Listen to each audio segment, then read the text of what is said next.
Chapter 895. The atmosphere seemed to have dropped to a freezing point. Everyone could feel the stalemate at the dining table. Li Tianlan held the cup and tapped it thoughtfully. His expression was as calm as water and he said nothing. Situ Sangyue slightly lowered her head and also said nothing. Cool breeze and drifting cloud seemed somewhat nervous. They sat there motionlessly, not making any unnecessary movements. Deep Dream wanted to say something but stopped on second thought. In the end she did not speak. Sai City was definitely willing to accept Li Tianlan's order. And the interior of East Island would become empty as the final battle of Beihai progressed. Sai City Mount Shu.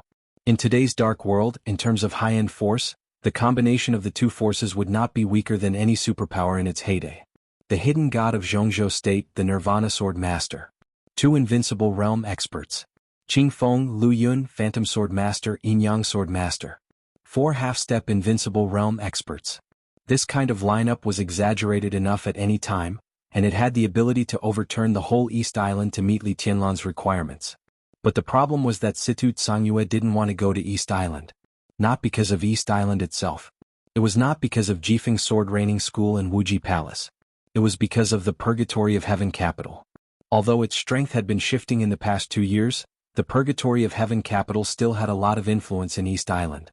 Because of Li Kuangtu of the Purgatory of Heaven capital. Or perhaps there were others. The atmosphere was getting more and more oppressive. Qing Feng forced a smile and opened his mouth. He wanted to say something. Li Tianlan glanced at him. His eyes were calm and could even be said to be clear. However, Qing Feng suddenly lost the courage to speak and lowered his head in silence. He understood Li Tianlan's eyes. So calm, so determined. All he wanted was an answer. There was no need for a reason. To East Island? Situ Sangyue finally spoke. Her face was a little pale, and her smile was a little forced, but her voice was still gentle. How far do you want to go? Li Tianlan tapped the glass in his hand with his fingers. Quiet and indifferent. Those who obey me shall prosper, those who oppose me shall perish. With a calm voice he gave his answer. An answer that left no room for discussion. Situ Sangyue's body shook slightly and she said in a low voice, including, nothing. Li Tianlan interrupted her and said softly, I just want what I want, that's all. That was all. Nothing was included, which meant that everything was included. What he wanted was East Island. So everything in East Island was no different to Li Tianlan. Wuji Palace, Jifeng Sword Raining School, Purgatory of Heaven capital. All the dark forces. Those who obey me will prosper, those who oppose me will perish. Situ Sangyue suddenly stood up. She glanced at Li Tianlan. Li Tianlan looked up at her, his eyes clear and soft. Come with me. Situ Sangyue suddenly said and walked out of the restaurant. She walked quietly in front, down the stairs and out the door. In front of him was still the same unchanging snowstorm, vast and boundless. Situ Sangyue walked quietly.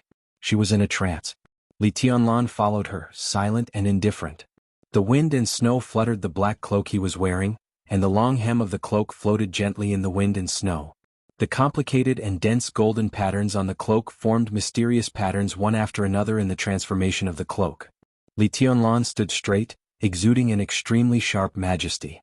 What if I refuse? Situ Sangyue suddenly whispered. Li Tianlan didn't seem surprised.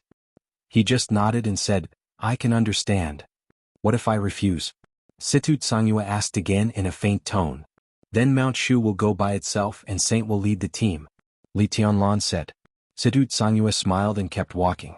She repeated again, what if I refuse? Li Tianlan was silent for a while, chuckled and repeated his first answer. I can understand. He said. Those who obey me will prosper, and those who oppose me will perish? Situ Sangyue laughed. How could it be? Li Tianlan couldn't help laughing. I respect your choice. If Sai City refuses, I will go down the mountain. No one will perish. Sai City will always be a friend of Emperor Dong's palace. You are not included. He couldn't forget what Sai City had done for him, so he really understood. He didn't mind Situ Sangyue refusing his request, but he would regret it. If he left Sai City today and returned without accomplishing anything, then it seemed that Sai City was destined to go on a completely different path from Emperor Dong's palace. They are not included. Situ Sangyue's voice was low. Li Tianlan looked at Situ Sangyue with a smile and said softly, Really? Isn't it? Situ Sangyue looked at Li Tianlan with sharp eyes. Li Tianlan was silent for a while and said lightly, I haven't thought about this and it's not what I should think about. Before my grandfather died, he handed the Li family to me. Different people may have different answers, but in my eyes the Li family is my Li family and I don't accept betrayal. That's not betrayal. Situ Sangyue's voice was a little excited. That's your answer. Li Tianlan said softly, in my eyes it's betrayal. Including Li Guangtu. Including the old man standing next to Li Guangtu. Many people, betrayal. In Li Tianlan's eyes they were betrayers. In their eyes Li Tianlan might also be a betrayal. They were the same. I can accept different ideas just like Sai City now. Auntie, I won't blame you whether you help me or not, but I won't accept betrayal. He looked at Situ Sangyue and whispered, I'm here to confirm one thing. Situ Sangyue bit her lip and did not speak. Li Tianlan's voice became somewhat cold. The Heavenly Parish Palace. Whose Heavenly Parish Palace is it? Many years ago, after the collapse of the Li family, Li Honghe gave up everything on the surface. It had gathered most of the Li family's power and allowed the Li family to complete nirvana after a long period of dormancy. Countless elders of the Li family left the cage of the Li family, left Zhongzhou state, and formed a new organization. That was the prototype of the Purgatory of Heaven capital. In other words, it was the new Li family. It was the Purgatory of Heaven capital that Li Honghe planned to leave to Li Tianlan, and the brand new Li family that Li Tianlan planned to leave to Li Tianlan. Sunluo Hall, Long Life Hall, and Athanasi Hall became the main combat forces of the Purgatory of Heaven capital. They were also the powerful armed forces of the Purgatory of Heaven capital to deter all forces. But this was not the complete Purgatory of Heaven capital. The complete Purgatory of Heaven capital had 5 departments. Limitless, Longevity, Undying, Heaven's Net, Heaven's Fall. Tianluo was in charge of intelligence. Meteorite was a knife hidden in the dark. A killing knife. This saber also had another name, Sai City of Zhongzhou State. Sai City had always been the most important department of the Purgatory of Heaven capital and the Li family. Li Tianlan thought that the Li family was his own. But Heavenly Fall, was it his Heavenly Fall or Li Guangtu's Heavenly Fall? In the wind and snow, Situ Sangyue's face became paler. Li Tianlan's question left her with no room to avoid it. Sai City could be a pure Sai City. It could be Li Tianlan's heavenly meteor. Li Tianlan wouldn't mind. But if she chose Li Guangtu, she would be the enemy of Emperor Dong's palace. She didn't want to be Li Tianlan's enemy or leave the Li family, so she had to go to East Island. Overturn everything in East Island with the attitude of, those who obey me will prosper, and those who oppose me will perish. He overturned Wuji Palace, Jifeng Sword Reigning School, and everything in the Purgatory of Heaven capital. Break everything that belonged to the Purgatory of Heaven capital and turn it into something that belonged to Li Tianlan. This was tantamount to becoming enemies with Li Guangtu. Li Guangtu was her man. I used to be. But he was also the only man she had intimate contact with in her life. You will kill him. Situ Sangyue lowered her eyebrows and whispered. Li Tianlan knew who she was referring to. After a long silence, he thought of Li Honghe. Shaking his head slightly, he whispered, probably not. He said probably. Situ Sangyue also thought of Li Honghe. Perhaps until now, Li Guangtu didn't understand that her meeting with him was not an accident. It came from an old man's arrangement. The very first arrangement. Situ Sangyue laughed. Her vision was a little blurry. She lowered her head slightly and whispered, Sai City will go to East Island. After a pause, she gave the clearest answer, Heavenly Meteor Palace will go to East Island. Li Tianlan looked at her silently. His eyes were no longer looking at an elder, but looking at an important part of his power map soberly and rationally. He would give her the greatest trust and also give her the most solemn promise. Li Tianlan nodded. His voice shook the wind and snow. There is a place for you in my dynasty. Yes. Situ Sangyue lowered her head. Her voice was sad and a little dazed, but it was extremely clear. Your Majesty. Chapter 896. When she opened her eyes, the room was gloomy and gloomy. The clock on the wall was ticking. She moved and looked at the time. For a moment, she couldn't tell whether it was day or night. The curtains were closed, there was no sunlight outside, and it was quiet around. Bai Yuming sat up, put on her slippers, opened the curtains and saw the vast snow outside. It seemed to be afternoon. It was going to be dark. She shook her head with difficulty and subconsciously touched the wounds on her body. The feeling of weakness was still there and her whole body was soft. Her ears seemed to be still echoing the raging artillery fire. All kinds of weapons shone in different colors and roared unscrupulously in the desert under the night sky. The earth-shattering sound seemed to have been imprinted in the depths of her heart. It was the explosion, the blood, and the flying yellow sand. Bai Yuming stood by the window and looked out. The surroundings were quiet and warm. Outside the window was flying snowflakes. Yesterday, today. What she thought and what she saw seemed to be two completely different worlds. She stood on the edge of the world, and her whole person had a sense of being torn apart. Her spirit was not tense, but she still did not completely relax. Chaotic memories kept rolling. She remembered that she helped Li Tianlan clean up the bodies of the dead in the desert. She remembered that she flew to Suzhou with the helicopter from Suzhou. She did not return to Tiannan in Suzhou but returned to Yuzhou. Home? Bai Yuming was at a loss for a long time before she realized that she was at home, in her room. No matter what the outcome of last night's war was, it was over. She touched the wounds on her body. Countless wounds, big and small, had healed and formed scabs. The Dongqing clan and the Bai family naturally had a way to remove scars.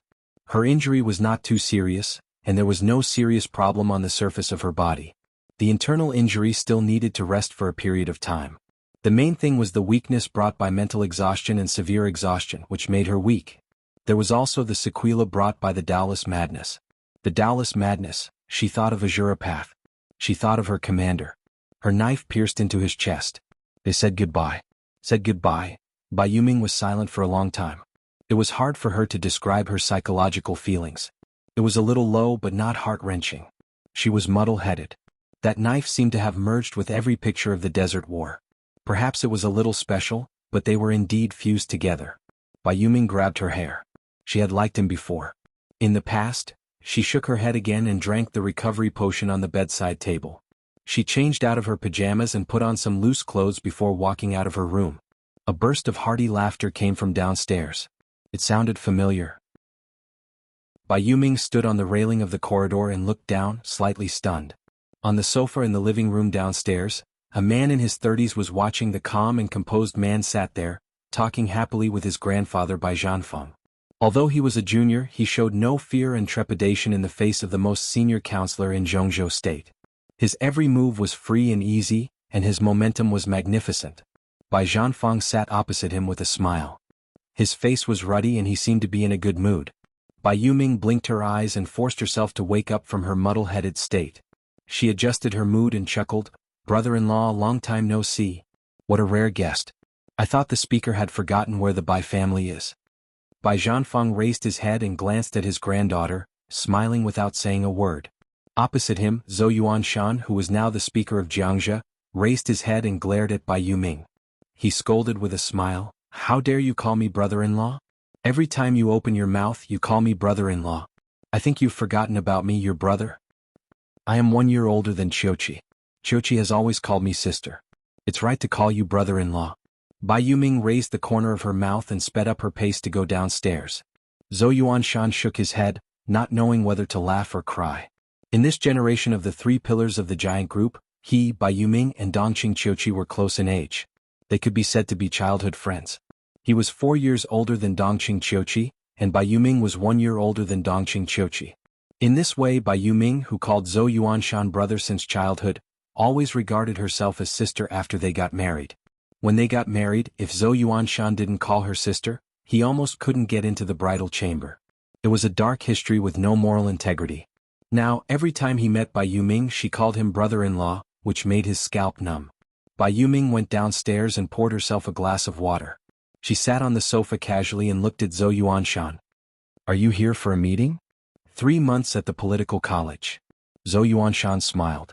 It was an exception for him to serve as the speaker of Jiangxia. Letting Dongqing Qiuqi serve as the governor of Jiangxia was the first in history. The speaker and the governor of a province were husband and wife. This was not only unprecedented but also unprecedented. Dongqing Qiuqi received the admission notice from the political college soon after she took office. Now she had just returned to Jiangxia. With the gradual improvement of the situation, especially the stability of Jiangxia, Zhou Yuanshan naturally couldn't avoid this process. Political college, tut, advanced course? Is the speaker going to become a member of parliament? Bai Yuming smiled. Zhou Yuanshan picked up a pillow and threw it at her. Bai Yuming took the pillow and held it in her arms. "You are more optimistic than me." Zhou Yuanshan shook his head. "Training course. The study in the political college was generally divided into advanced course and training course. Entering the advanced course basically meant that the officials were going to be promoted or had been promoted, and the latter meant to recharge. Of course, in some special periods, there would be other good or bad interpretations. Zhou Yuanshan's qualifications were indeed shallow when compared with the position of governor, especially the speaker. The training course at the level of governor was barely gilded. "Oh," Bai Yuming answered, holding the pillow and saying nothing. She forced herself to behave normally, but she was extremely tired both mentally and mentally. Sitting on the sofa, her eyes were a little dull. She found that she hadn't slept enough. Didn't have a good rest? Bai Zhanfang glanced at her and asked with a smile. "It's mainly because I'm not used to it." Bai Yuming shook her head silently. "From the battlefield to home, I still need to take a rest. Is the injury serious?" Zhou Yuanshan asked. "The injury is not serious, but I feel very tired." Bai Yuming shook her head. "Tired?" Bai Zhanfang and Zhou Yuanshan fell silent at the same time. More than 1,000 victims in Emperor Dong's palace. And Yang Shaoxiong who died in the hands of Bai Yuming. These were all reasons that made Bai Yuming feel tired. Zhou Yuanshan thought for a moment and smiled reluctantly. "Qiuqi should be on the plane now. I arranged for the secretary to pick her up. After dinner, let her talk with you. Maybe you will feel better." Bai Yuming blinked her eyes, showed a smile and said yes. She and Dongqing Qiuqi hadn't seen each other for a while. Bai Zhanfang frowned. "If you really feel tired, take a break for a while." He said softly, "Don't go to Tiannan during this time. Stay at home with me." "Well, Tianlan will come in the evening. You tell him." "Tianlan is coming?" Bai Yuming was a little surprised. "Family dinner. Everyone will come. Your grandpa Dongqing will also come." Bai Zhanfang chuckled. "What happened?" Looking at her grandpa's glowing face, Bai Yuming was a little expectant. "Good news." Bai Zhanfang couldn't hide his smile. "It's all good news." The door of the villa was pushed open. A graceful and beautiful figure walked into the villa. Before seeing Bai Zhanfang, she had already laughed cheerfully. "Dad, I'm back." She took off her coat and walked into the living room. Zhou Yuanshan had already stood up at the first time and called her mom. Bai Qingqian smiled and waved her hand to let Zhou Yuanshan sit down. She sat next to Bai Yuming, reached out to touch her head and asked softly, "How is your injury?" Bai Yuming held a pillow, slowly leaned against Bai Qingqian's arms and shook her head. Bai Qingqian quietly held her niece and didn't speak for a while. "What do you want to eat tonight? It's time to prepare dinner." Bai Zhanfang asked. Bai Qingqian smiled. At this moment, her whole body seemed to be shining with a kind of soft brilliance. "I just talked to Tianlan on the phone. It's snowing and he wants to eat hot pot." Bai Zhanfang smiled and nodded. "Yes, it's warm." Bai Qingqian nodded. "Tianlan said he had something to discuss with me." "What is it?" Bai Zhanfang was a little stunned. "I don't know." Bai Qingqian smiled softly. "But no matter what it is," her voice paused for a moment before she continued, "I agree." Chapter 897. At 5 o'clock in the afternoon. In Yuzhou, in front of a luxury jewelry counter in the Oriental Mall, Qin Weibai gently turned her white and soft wrist. Looking at the green jade bracelet on her wrist, she chuckled and said, "Does it look good?" "It's very beautiful, ma'am. This jade rabbit matches your temperament perfectly. It suits you very well. I have to say, your taste," the professionally trained shopping guide praised sincerely. But before she finished speaking, Qin Weibai interrupted her with a smile. "This is a gift I prepared for the elders." The shopping guide's smile stiffened and she wanted to smooth things over awkwardly. Qin Weibai had already turned to look at Horsewoman beside her. "What do you think?"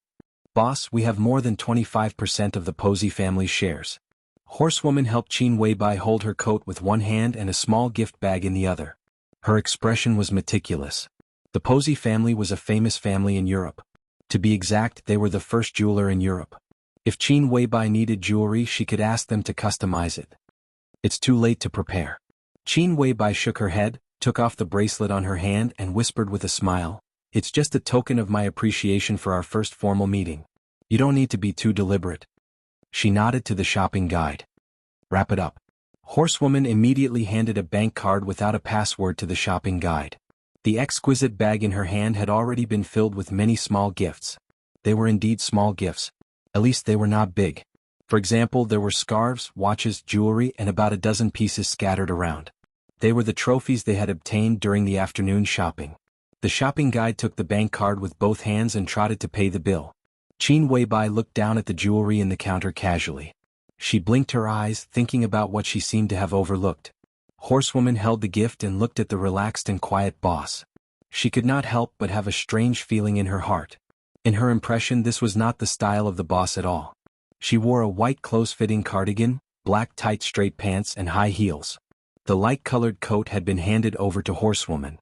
Her always simple and light dressing style fully displayed her tall and slender figure. Qin Weibai's figure was not an exaggerated S-shape, but a kind of softness and delicacy that made people feel very comfortable at first sight.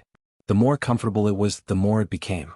For some unknown reason, she wore a mask when she went out, covering half of her face. However, her cold and elegant temperament and dreamy bright eyes still attracted countless stunned gazes. Languid, leisurely, gentle, elegant, with a hint of reserved arrogance. She looked carefree and charming. This was a standard state similar to that of a rich lady. But it was not the state that the knight remembered. In her mind, her boss was like a statue of a god. She stood tall, strict, sharp, intelligent, and cold. She never seemed to be in a leisurely state, nor was there the slightest bit of laziness. She always kept herself in the calmest state of mind, thinking about everything and observing everything. She was like a statue of a god that could not be desecrated, but also like a god that could control everything. Perhaps she would become something else. But it was really hard for the knight to imagine that she would become a young housewife. The knight lowered his head and remained silent. Her eyes, which had always been arrogant and aggressive, suddenly dimmed. "What are you thinking about?" An emotionless voice suddenly rang out. Knight was shocked and shook her head subconsciously. Her voice was slightly hoarse. "No, nothing." Qin Weibai stared at her eyes and did not speak. The state that made the knight very familiar seemed to be recovering in Qin Weibai, but it did not make her feel intimate. Knight subconsciously averted his gaze. "You feel uncomfortable." Qin Weibai sat on the high chair and casually looked at the jewelry in the window. Her tone was very sure. Knight bit her lip and did not speak. At that moment she did feel uncomfortable. Very, very uncomfortable. "Speak," Qin Weibai said. "I want to go back to Switzerland." Knight hesitated and said in a low voice. Qin Weibai was silent. She thought for a moment and said lightly, "You are very dissatisfied with me." Knight hesitated and shook his head. He tried to choose his words, trying not to say some words that might irritate Qin Weibai. He said softly, "I just feel that the current situation is not easy to come by. Such a situation is not for us to enjoy life. We can do more." Everything the palace master did was to make Emperor Dong's palace really rise. Now the rising state of Emperor Dong's palace was unstoppable. 2 years. After a period of silence, Li Tianlan had a real invincible momentum. What happened in Sai City today had spread throughout the dark world in the shortest time. Li Tianlan might have his own plan, but his actions were regarded as a show of force by countless people. Such a show of force was naturally extremely powerful, enough to deter most people in the dark world, and even affect the alliance of the major forces against Beihai. Haoyue group had an accident, and there were faint cracks in the Prince group. The suspected treason of the leader of the Special Warfare Group was brewing little by little. The storm was treacherous and the undercurrent was surging. Almost all the situations were favorable to Emperor Dong's palace. In Knight's view, everything around was full of opportunities. No matter what she did, Qin Weibai should not be in such a state. "I have done what I should do." Qin Weibai was silent for a moment and shook her head. In the current situation, it is best to do nothing for the next period of time. During this period of time, Knight asked in a low voice. "After military counselor's operation has a clear result." Qin Weibai said faintly, "You have too many questions." Knight was silent and finally stopped talking. "Go get the car." Qin Weibai said, "Tianlan has come back. Let's pick him up and then go to the Bai family's manor." At 5:30, the sky in Yuzhou had completely darkened. Under the light, the snowflakes in the air became more and more wanton. Dongqing Wudi buttoned up his coat and walked out of the conference room of the Hidden Dragon Sea with a solemn face. Without talking to anyone, he got into his car. One by one, the directors walked out one after another. The cars parked in front of the conference room left one by one. Dongqing Wudi sat in the back row, leaned against the back of the chair and let out a long breath. "Let's go home." "How's it going?" The car started slowly. By Qingzhao, the Deputy Secretary General of the Army Headquarters who personally acted as the driver, asked with a smile. It's hard to say. Dongqing Wudi said slowly, but your matter should be settled. Bai Qingzhao was stunned. His matter. Now his biggest demand was to remove the word deputy from the title of Deputy Secretary General in tomorrow's general election, become the Secretary General of the Army Headquarters, and then enter the Parliament of Zhongzhou State and become one of its members. This was also a relatively important goal of the giant group, and its importance was even second to Dongqing Wudi's re-election next year. This was also something without much suspense. Next year Bai Zhanfang would definitely retire. He would step down as the Speaker of Yuzhou. Even if it was out of an exchange of interests, Bai Qingzhao could replace him. He shook his head and said gloomily, "This is not a gain." Of course it is, and it's a big gain.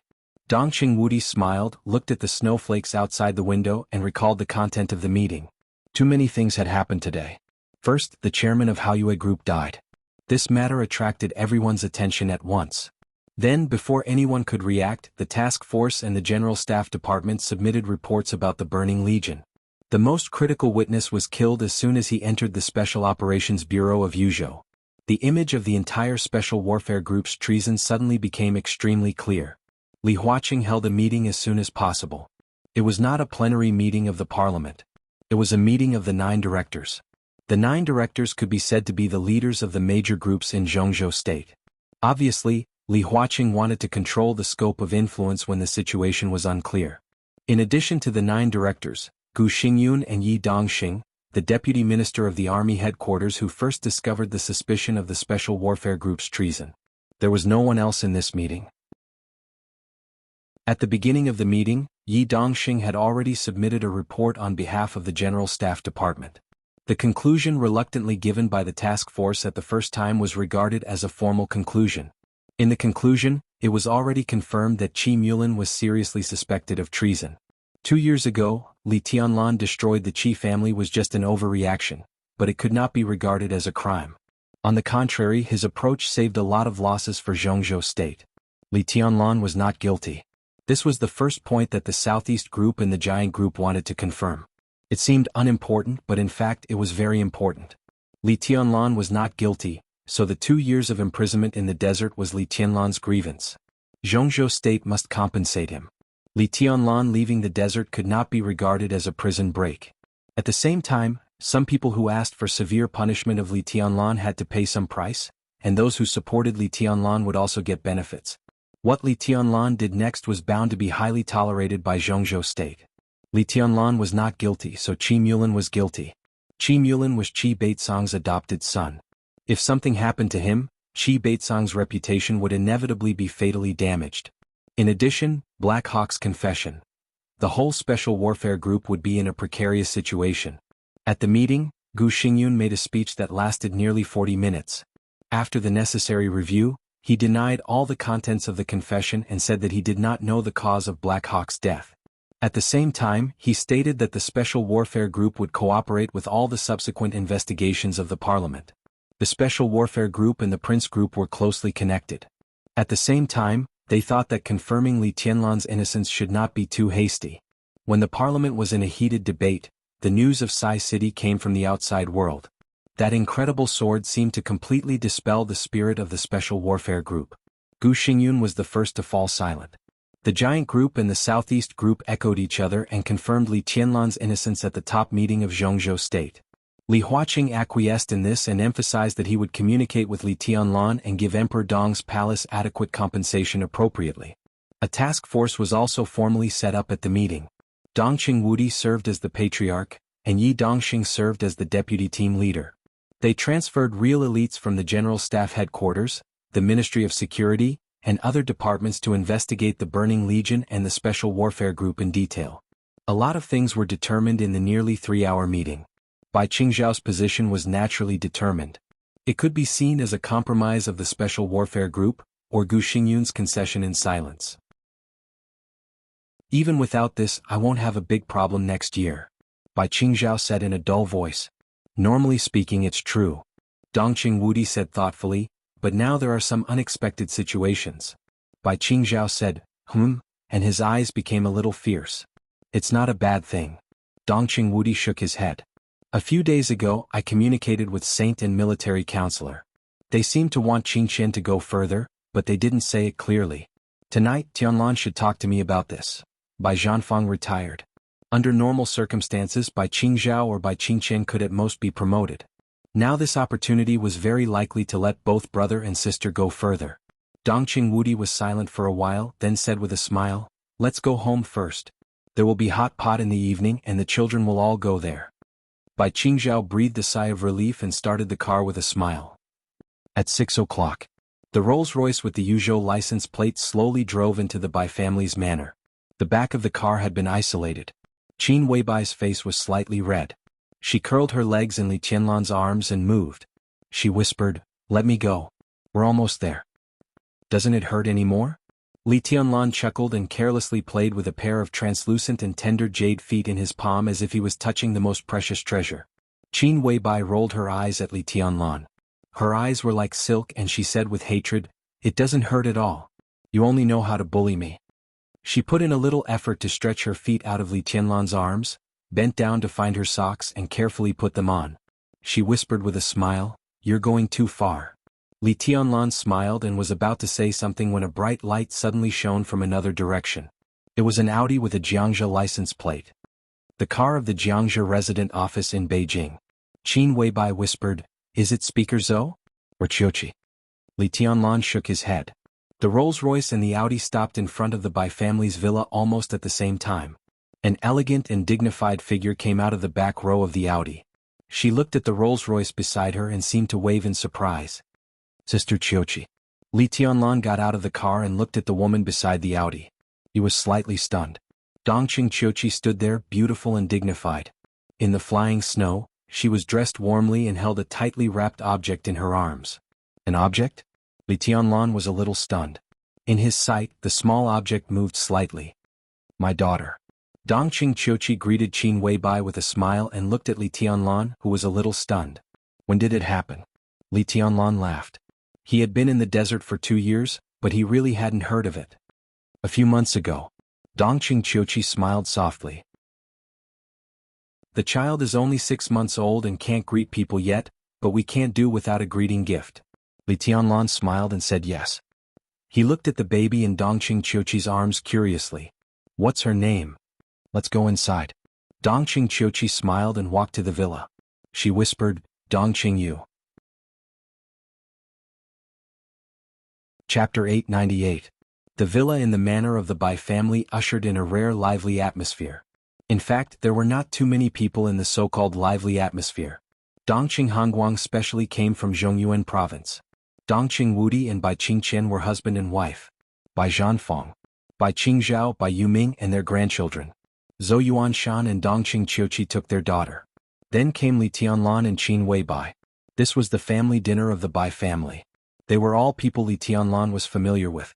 Bai Yuming, Zhou Yuanshan, and Dongqing Qiuqi could be said to be the most important people for him now or in the future. Even though Bai Zhanfang and Bai Qingzhao rarely met Li Tianlan, they had tried their best to help Li Tianlan more than once. But Li Tianlan was not used to this atmosphere. Although everyone behaved naturally at the dining table, and there was no deliberate element in this kind of naturalness, it was as if they naturally regarded Li Tianlan as their family. But Li Tianlan knew very well that he was not their family, at least not on the surface. On the surface he was Dongqing Wudi's son-in-law. His fiancée was still in a coma in Tiannan recovering from her injuries. As the son-in-law, Li Tianlan took Qin Weibai to the Bai family dinner. No matter how you looked at it, it was a very strange thing. But whether it was Dongqing Wudi, Bai Qingqian or even Qin Weibai, they did not show the slightest embarrassment. She naturally gave the gifts that she had prepared all afternoon to everyone present. At the dinner table she was quiet and soft. She called Dongqing Wudi minister, Bai Qingqian aunt, and naturally called Dongqing Hongguang grandpa. Dongqing Hongguang smiled so much that his eyes narrowed. The strange feeling in Li Tianlan's heart became clearer and clearer. It even showed a little. After dinner he could only focus most of his attention on Dongqing Yu, who was 6 months old. The little girl was very beautiful and quiet. Lying in the stroller, she opened her big black eyes and gently bit her fingers. Li Tianlan found that he seemed to have never been in contact with such a small baby. In the Li family he was the youngest. After leaving the Li family, it was the first time in the past few years that he had experienced such a scene. Her little body twisted from time to time and made a tender voice. All of this was so fragile in Li Tianlan's eyes that he could not help but want to protect her. Do you like children? Bai Qingqian sat beside Li Tianlan and smiled. When will little Bai have a baby? Qin Weibai, who seemed to have perfectly integrated into the manner of the Bai family, took out a plate of fruit from the kitchen. Hearing Bai Qingqian's words, she blushed slightly and glanced at Li Tianlan without saying a word. There's no rush. Li Tianlan was even more embarrassed. He hurriedly changed the topic. Why Dongqing you? Doesn't it sound nice?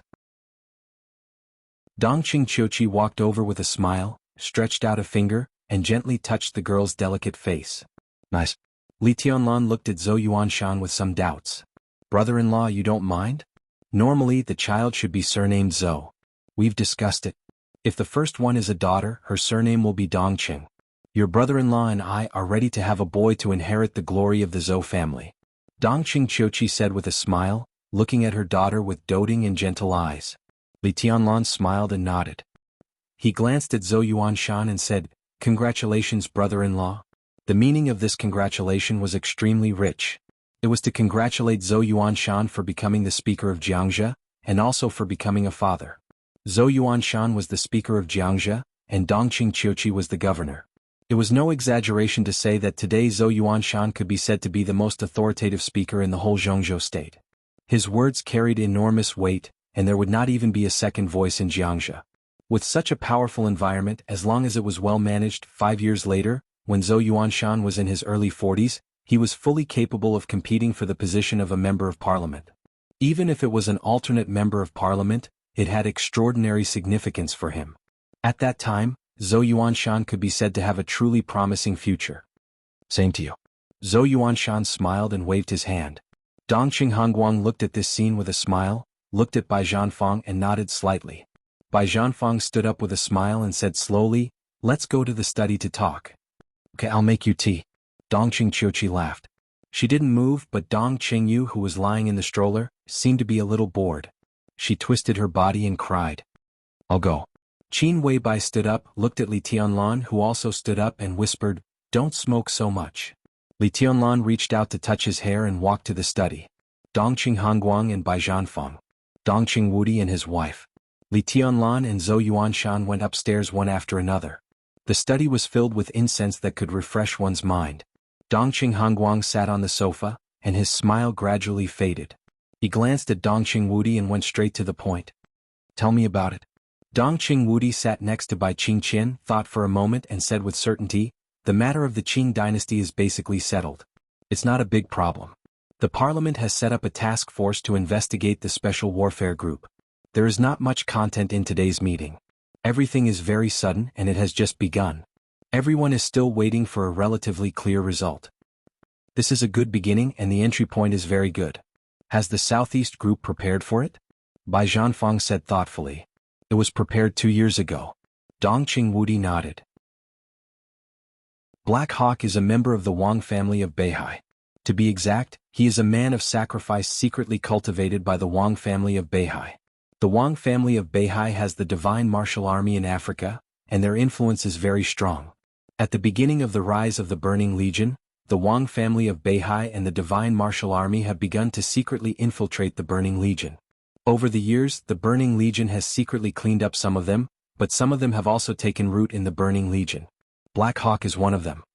When Tianlan entered the desert prison, the Wang family of Beihai had full confidence to let him out. So, behind the Burning Legion is indeed Kunlun City? Dongqing Hongguang snorted coldly. I'm sure, but there is no evidence at present. Dongqing Wudi shook his head. The pawns of the Wang family of Beihai can't get the evidence of Kunlun City's direct communication with Ramelun. In fact, most of the confessions today are forged and only some of them are true, such as the original retreat route of the Burning Legion, and the contact with those people when they lurked in Yuzhou. These are just some clues. They can pull some people of the Special Warfare Group down, but it's difficult to completely implicate Gu Xingyun. At least it's a good start. Zhou Yuanshan said softly. Bai Zhanfang smiled, glanced at Li Tianlan and said softly, Tianlan, what are you going to do next? Start with Haoyue Group and Donghai Investment Group. Li Tianlan's voice was calm. Donghai Investment Group was a large state-owned investment group controlled by Chen Lijuan, Chen Fangqing's daughter. There might be more articles in it than in Haoyue Group. His current goal was to target the Prince Group and Chen Fangqing.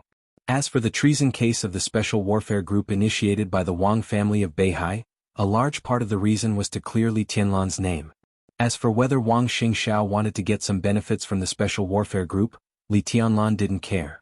As long as Bai Zhaoqing was promoted with this incident, Li Tianlan would be satisfied.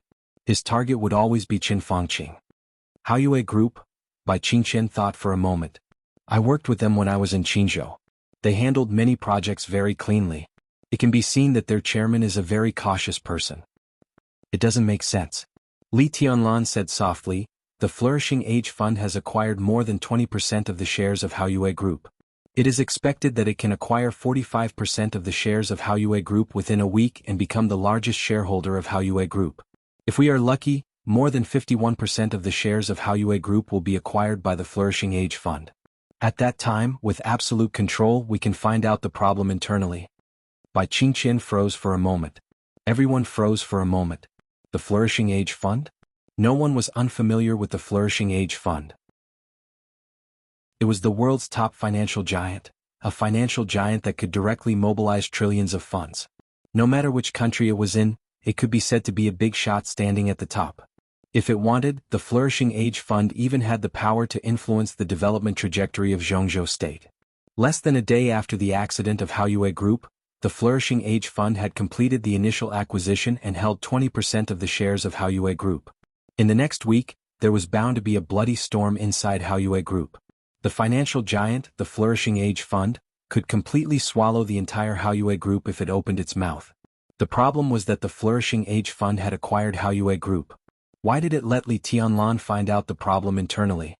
The Flourishing Age Fund, Han Donglu, was the most powerful financier in Asia, a well-known philanthropist in Zhongzhou State, a super-rich man who had a close relationship with countless important figures in Zhongzhou State, and whose tentacles went deep into the 6 groups in Zhongzhou State. Dongqing Hanguang narrowed his eyes and looked at Li Tianlan. Li Tianlan nodded. Let me reintroduce myself. Han Donglu of the Flourishing Age Fund, code name Military Counselor. His voice was calm. So strictly speaking, the Flourishing Age Fund is now my property. Divine Emperor of 9 Heavens. Chapter 899. The study fell into an absolute silence for a moment. Li Tianlan's voice was very soft. But it had an absolutely powerful impact, which almost broke everyone's normal emotions in an instant. The speaker of the province, the director of Zhongzhou State, the member of Zhongzhou State, no matter how knowledgeable they were, it was hard to accept this fact in a short time. The Flourishing Age Fund, Han Donglu. The code name was Military Counselor. The Flourishing Age Fund was the property of Samsara Palace. Until now, the Flourishing Age Fund was Li Tianlan's property? What did this mean? Dongqing Wudi, who had been silent for a full minute, finally came to his senses. He took a deep breath subconsciously and didn't know what it meant for a moment. The Flourishing Age Fund. Emperor Dong's palace. Han Donglu. Li Tianlan, Dongqing Wudi's eyes became a little confused. Bai Zhanfeng, Bai Qingqian, Zhou Yuanshan. Everyone was a little confused. The Flourishing Age Fund didn't exist for a long time. About a decade ago they grew rapidly and expanded at an incredible speed. They could be seen in every huge financial storm in the world. They became the planners from the very beginning. Star State, Europe, East Island, Southeast Asia, Snow Country. The financial crises were real bloody storms and whales everywhere. The Flourishing Age Fund seemed to be a prophet, and its dangerous operations reaped miraculous returns. To this day no one knew how crazy the Flourishing Age Fund was making money. Everyone only saw that their strength was becoming stronger and stronger at an unimaginable speed. Now it had become one of the largest hedge funds in the world. Dongqing Wudi blinked his eyes and tried to digest the explosive news. Li Tianlan had no foreshadowing before, so the news was really unexpected to them, and they were not mentally prepared at all. The Flourishing Age Fund was Li Tianlan's property. First of all, it meant that Li Tianlan and even the entire Emperor Dong's palace would never be short of money in the future. Even if Li Tianlan lost control of the 5 countries in Eastern Europe, the Flourishing Age Fund could easily support the development of the entire Emperor Dong's palace, not to mention the 5 countries in Eastern Europe that were making a lot of money every day. Well, it was easy. Dongqing Wudi was silent for a while and shook his head. It was really easy. Secondly, Li Tianlan had invisibly become a partner of a large number of international giants.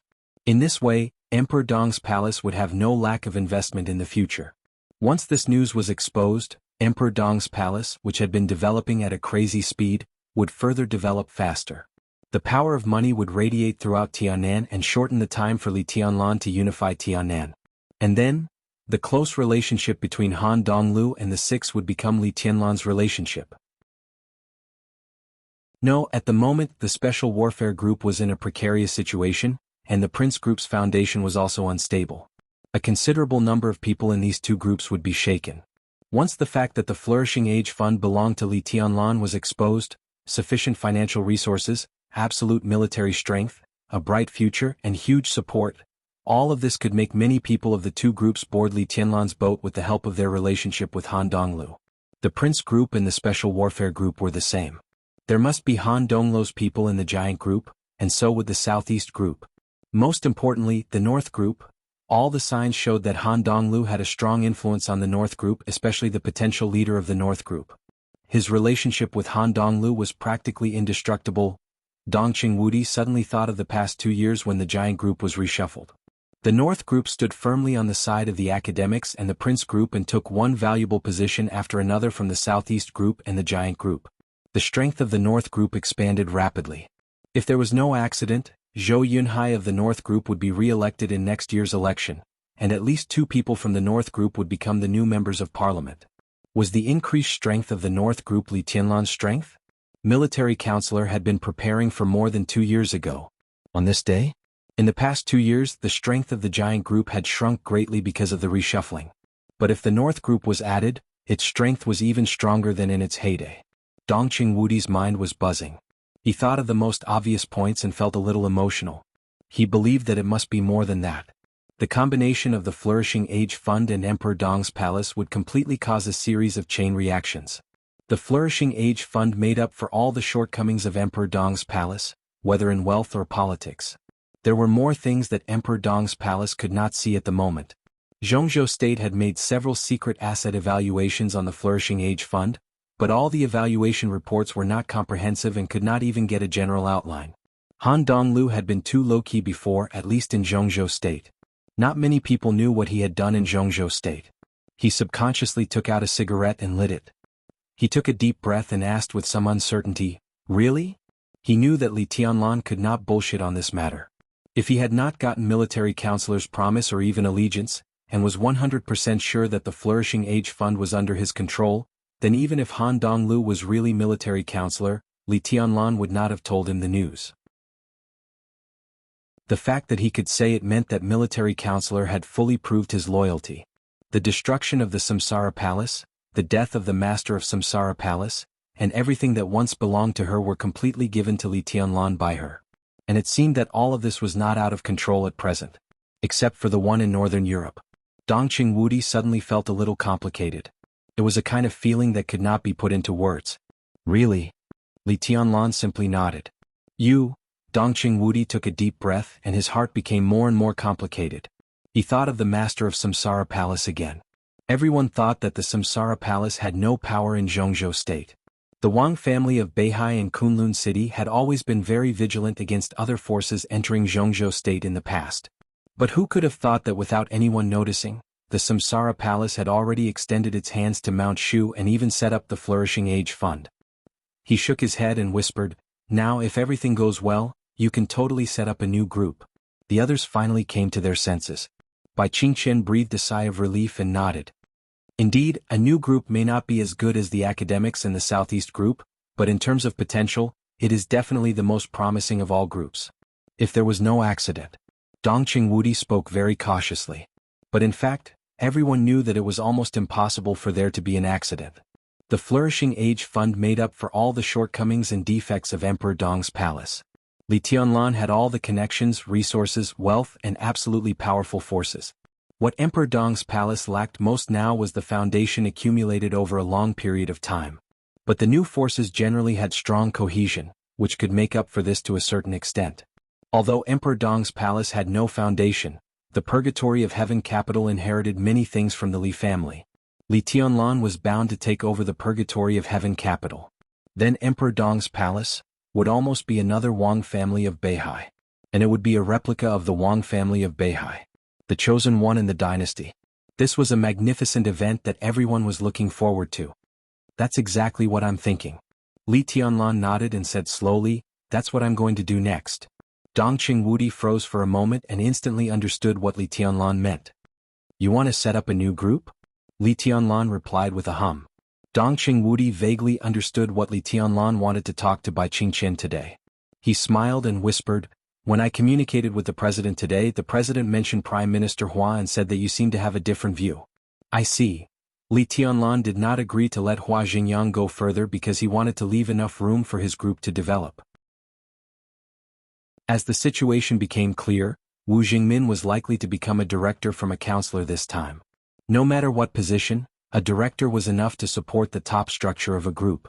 However, with the resources Li Tianlan had now, it was difficult to find a suitable candidate for counselor. So, Dongqing Wudi glanced at his wife. Without any hesitation, he nodded and said with a smile, yes, now the time is very suitable. I will fully support you. Thank you, Minister. Li Tianlan nodded seriously and glanced at Bai Qingqian, intentionally or unintentionally. Bai Qingqian raised her eyebrows slightly and said with a soft smile, do you want me to go there? The word passed was easy to say, but it wasn't easy to do. Li Tianlan had a good relationship with the giant group. The new group would certainly have a good relationship with the giant group. But there were bound to be different voices inside any group. This was the same as the existence of different groups in any country. It was unavoidable. Moreover, the structure of the giant group was relatively loose. The new group and the giant group could maintain the same general direction, which was already a reflection of their excellent relationship. There were bound to be conflicts in all aspects in daily life. Bai Qingqian had to change her position from the giant group to the new group. And it was a very clear change. The most direct change was that Bai Qingqian would definitely support the policy that was beneficial to Emperor Dong's palace when it was in line with the interests of Zhongzhou state. This might hurt the interests of some people in the giant group, intentionally or unintentionally. Li Tianlan lit a cigarette and was silent for a while. Then he whispered, yes, and I hope brother-in-law will come. His voice was calm, and he didn't hide his ambition and purpose at all. Asking Bai Qingqian to come here might be regarded as an emergency. He hoped that Wu Jingmin and Bai Qingqian could lay out the layout for the new group in the next 5 years. But asking Zhou Yuanshan to come to the new group was tantamount to telling Dongqing Wudi that he wanted to take away the future of the giant group. He would constantly absorb fresh blood from the giant group, absorb the forces around him, and absorb the forces that could unite into the new group. The new group would be completely dominated by him. In short, it was annexation. Annexation of the giant group. It was naked, without any disguise. Dongqing Wudi's eyes remained unchanged. He chuckled and said, yes, as I said, I fully support it. Bai Qingqian also nodded. The reshuffle of the giant group was to get rid of those who didn't recognize Li Tianlan's position. If Li Tianlan could set up a new group and slowly absorb the forces that recognized Li Tianlan, it would be better. After all, no matter how the giant group was reshuffled, its relatively loose structure was difficult to change. Li Tianlan's body shook slightly. He took a deep look at Dongqing Wudi. The corner of his mouth moved, but he didn't make a sound. The door of the study was pushed open. Qin Weibai, who played the role of a waitress, came in with brewed tea and took away the cigarette from Li Tianlan's mouth when she went out. I have no opinion. Zhou Yuanshan laughed. He knew what he represented here today. He represented not only himself but also another pillar of the giant group, the Zhou family. Which position do you want Qingqian to take? Bai Zhanfang said with a smile. He directly cut into the development of the new group, which was a tacit acquiescence to Li Tianlan's idea. Dongqing Wudi, Bai Zhanfang, Zhou Yuanshan. The three pillars of the giant group had all expressed their support. Li Tianlan breathed a sigh of relief and whispered, the cabinet. The deputy prime minister of the cabinet? Taking over Wu Jingmin's position? Wu Jingmin taking over Hua Xingyang's position? In that case, Bai Zhanfang frowned. If this operation was successful, the new group would have a great influence in the cabinet. But in this way, the position of the head of the cabinet would become more sensitive than it was now. What do you think of the prime minister's position? Bai Zhanfang said slowly. Li Tianlan was silent for a while and whispered, Wen Siyuan. Chapter 900. Wen Siyuan. Chairman of Beihai, Wen Siyuan. More than a year ago, it was almost certain that it would be very difficult for Wen Siyuan to become the new director. But more than a year ago or even earlier, when Siyuan was the candidate that the Southeast Group was going to promote as the new prime minister. If it weren't for the constant turmoil of the Southeast Group and the Wang family of Beihai in recent years, Wen Siyuan would have become the new prime minister without any suspense.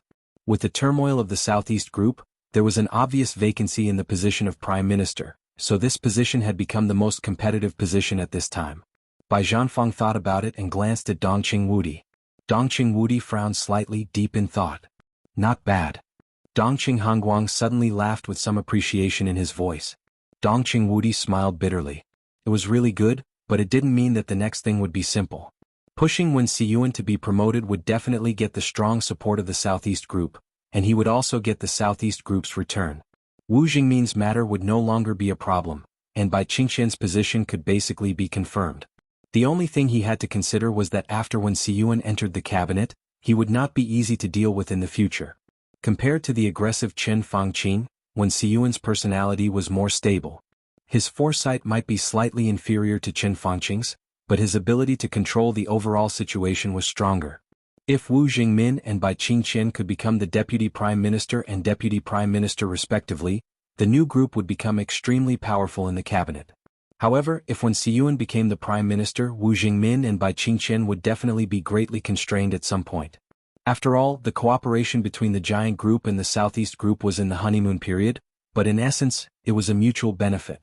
After the election next year, both sides would calm down and the cooperation would naturally end naturally. At that time, the cabinet, whether it was the Southeast Group represented by Wen Siyuan or the new group, would constantly check and balance each other, and neither side would be too comfortable. However, promoting Wen Siyuan was the plan with the least resistance. Although it would be troublesome, it was the most acceptable situation for the new group. The problem was, what would Hua Xingyang do if Wen Siyuan became the head of the cabinet? At present, Emperor Dong's palace and the Wang family of Beihai declared war on the Prince Group. The support of the academics was quite important, so they would also be the final winner. They had to reap their own benefits. Hua Xingyang's arrangement couldn't be too bad. If the most important balance couldn't be achieved, such a transaction naturally wouldn't go smoothly. If that's the case, Hua Xingyang won't have a suitable position. Zhou Yuanshan said thoughtfully. Yes and no. Bai Zhanfang shook his head. Li Huaqing, Dongqing Wudi, Hua Xingyang, Wu Jingmin, Yi Dongxing, Wang Qinglei, Zhou Yunhai, Guo Wenyan. After the election, 8 of the 9 directors had been confirmed. Among them, Li Huaqing, Dongqing Wudi, Hua Xingyang, Guo Wenyan and Zhou Yunhai were re-elected. Among the 5 people, the positions of Li Huaqing, Dongqing Wudi, and Zhou Yunhai could not be changed. There were only a few positions. If Hua Xingyang did not control the cabinet, he would have very little choice. Zhou Mulan's position in the council could hardly satisfy the academics. To Hua Xingyang, that position was a step backward. Hua Xingyang would not be satisfied with Guo Wentian's position in the National Assembly either. If he couldn't become the prime minister, he would basically have to choose one of the 2 positions occupied by the Wang family of Beihai. Only in this way, along with some other compensations, would there be a possibility of the academy accepting it. Department of Supervision. Or the Vice President of Human Resources. Those 2 positions were what the Giant Group and the Southeast Group could offer but didn't want to. No matter which position Hua Xingyang took, it would not be less helpful to Li Huaqing than if Hua Xingyang became the prime minister. If he became the vice president, then Li Huaqing and Hua Xingyang would cooperate and hold the personnel power of Zhongzhou state tightly. This influence would not dissipate easily even after he retired. Go to the Department of Supervision? The Department of Supervision was in charge of the violations of all officials in Zhongzhou state. If Hua Xingyang took this position, it meant that the Vice President of Human Resources was someone else. It would probably be Wang Qinglei. In this way, the candidate of the Ministry of Personnel would inevitably be Li Huaqing's confidant. In addition, Hua Xingyang of the Department of Supervision. One was in charge of the appointment of national officials, and the other was in charge of the violations of national officials. It was enough to make people's scalps tingle when they thought about it. Should I make an appointment with the people of the Southeast Group and have a talk? Dongqing Wudi leaned on the sofa and whispered to himself. I'll go to the Wang family of Beihai after a while. Li Tianlan lowered his head and said lightly, I'll talk to Wang Xingxiao. Dongqing Wudi nodded. I'll find a chance to communicate with the president. He took a deep breath and shook his head slightly. Next year's election was almost the most complicated in recent decades. The rise of the new group would impact the pattern of the entire Zhongzhou state. How to form a situation acceptable to all parties was a test of everyone's wisdom. Dongqing Wudi rubbed his forehead and suddenly said, "When will you go to Beihai?" "It depends." Li Tianlan whispered, "In the next few days all the problems of Haoyue Group will be exposed and fully affect the Prince Group. Military Counselor is talking to some people in the Prince Group. If it goes well there will be a second voice in the Prince Group. In addition, Minister, the accountability of the Beijiang military region will also begin. Everyone in the Beijiang military region who died in the battle can't become a martyr." Dongqing Wudi nodded and said solemnly, "I've sent an investigation team down. If the tens of thousands of people in the Beijiang military region who died in the battle this time couldn't become martyrs, then it could be imagined how disappointed other people in the Beijiang military region would be, and how disappointed the important military figures who belong to the Prince Group would be." Li Tianlan wanted to make the entire Prince Group completely split step by step. "Qin Fangqing won't sit still," Dongqing Wudi said slowly. "Of course." Li Tianlan nodded and said with a sneer, "His only way now is to resist the pressure to destroy the Wang family of Beihai. If he succeeds, the Southeast Group will fall apart and the Wang family of Beihai will be completely destroyed. With huge benefits, all of us will focus on the Southeast Group, and the Prince Group can also take advantage of this opportunity to enhance its strength, so he will definitely contact those foreign forces and speed up the advance of the final battle in Beihai. When there is clear news from Beihai, it will be the time for me to go to Beihai. The more Qin Fangqing wants to do, the more I will make him unable to do it." Dongqing Wudi smiled and said, "During this time stay in Yuzhou? I'll introduce some people to you." He had never thought that Li Tianlan would set up a new group. This was mainly because he didn't know the identity of military counselor. Therefore, the whole giant group was the team that Dongqing Wudi prepared for Li Tianlan. If there was no military counselor, Li Tianlan would be the leader of the giant group in the future. But now that military counselor had built a better team of the new group, Dongqing Wudi naturally had to speed up the transfer of part of the power of the giant group to the new group. Li Tianlan had never seen many of them, so it was a good opportunity to do so. Li Tianlan was silent for a moment and whispered, "I plan to go back to Tiannan tomorrow." Go back to Tiannan. Emperor Dong's palace was his foundation. But since the appearance of Emperor Dong's palace, he seemed to have only been to Tiannan once. Li Tianlan laughed at himself and continued, "The victims of the nightmare troop will be buried the day after tomorrow. I have to go back to see them off." Dongqing Wudi glanced at Li Tianlan and whispered, "It's my duty. There's one more thing." Li Tianlan lowered his eyes slightly and whispered, "Military counselor is already looking for her. Minister, if possible, help me find Yuetong's whereabouts." "Looking for Wang Yuetong?" Zhou Yuanshan narrowed his eyes and looked at Li Tianlan seriously. Dongqing Wudi nodded and said, "Okay." Li Tianlan suddenly laughed. His laughter was very low and had a very strange tone to it. He looked up at Dongqing Wudi's eyes and said seriously, "Minister, am I going too far?" Dongqing Wudi's body stiffened for a moment. "Why?" Li Tianlan chuckled and said, "Aren't you going to say something?" Dongqing Wudi moved the corner of his mouth and subconsciously glanced at Bai Qingqian beside him. Bai Qingqian clenched her hands and her face was a little pale. "Tianlan, Bai Qingqian tried to speak. Li Tianlan suddenly interrupted her and said with a smile, "No hurry, let's talk about it next time." He didn't wait for Bai Qingqian to say anything and turned his eyes to Zhou Yuanshan. "Brother-in-law, I want to talk to you alone." Zhou Yuanshan was stunned and nodded. "Okay. Let's go out first." Dongqing Wudi forced a smile, stood up and walked out of the study. His pace was a little hurried. Everyone left the study in turn. Only Zhou Yuanshan sat where he was. Bai Qingqian walked at the end. When she passed by Li Tianlan, she wanted to say something but stopped on second thought. Li Tianlan moved his eyes away. Bai Qingqian forced a smile and seemed to reach out to touch Li Tianlan's head. But she finally withdrew her hand and left the study. Zhou Yuanshan watched all this quietly. He looked at Li Tianlan, whose face was a little complicated. "Why don't you let them go on?" he asked suddenly. Li Tianlan was silent for a long time and then whispered, "Does it make sense?" "Yes." Zhou Yuanshan nodded seriously. He hesitated and asked tentatively, "Are you suspecting something?" "Not suspecting." Li Tianlan nodded. "I'm not a fool. I want to know an answer but suddenly I feel..." He paused and whispered, "That's also good." "Well, that's good. That's it." In the living room downstairs, Dongqing Qiuqi took her daughter Dongqing Yu out of the stroller and put her beside her. The baby, who was a few months old, had fallen asleep. Qin Weibai, Bai Yuming, and Dongqing Qiuqi were sitting on the sofa and chatting. Seeing Dongqing Wudi come out first, Qin Weibai and others stood up at the same time. "Minister, where's Tianlan?" Qin Weibai asked softly. Dongqing Wudi forced a smile and said softly, "He's chatting with Yuan Shan." Qin Weibai nodded and said yes. Looking at Dongqing Hongguang and Bai Qingqian who came out later, she smiled and said, "I'll wash the fruit for you." "Wash Qing." "Little Bai." Dongqing Wudi and Bai Qingqian spoke at the same time. They were husband and wife, but they called her by different names. Qin Weibai said and looked back at the two. Dongqing Wudi took a deep breath and said softly, "Thank you." Qin Weibai smiled and said nothing. Bai Qingqian came over, took Qin Weibai's hand, stared at her dreamy perfect face, and said softly with a smile, "Stay tonight and chat with me." Qin Weibai hesitated. She wanted to say that it depended on Li Tianlan, but when the words came to her mouth she nodded and said, "Okay."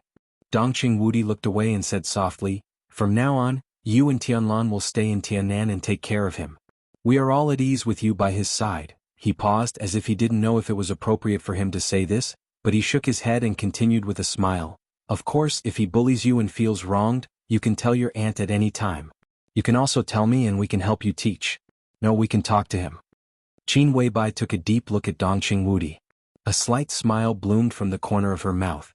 She held Bai Qingqian's hand, nodded to Dongqing Wudi and said with a smile, "Thank you, Dad." Dongqing Wudi's body suddenly stiffened.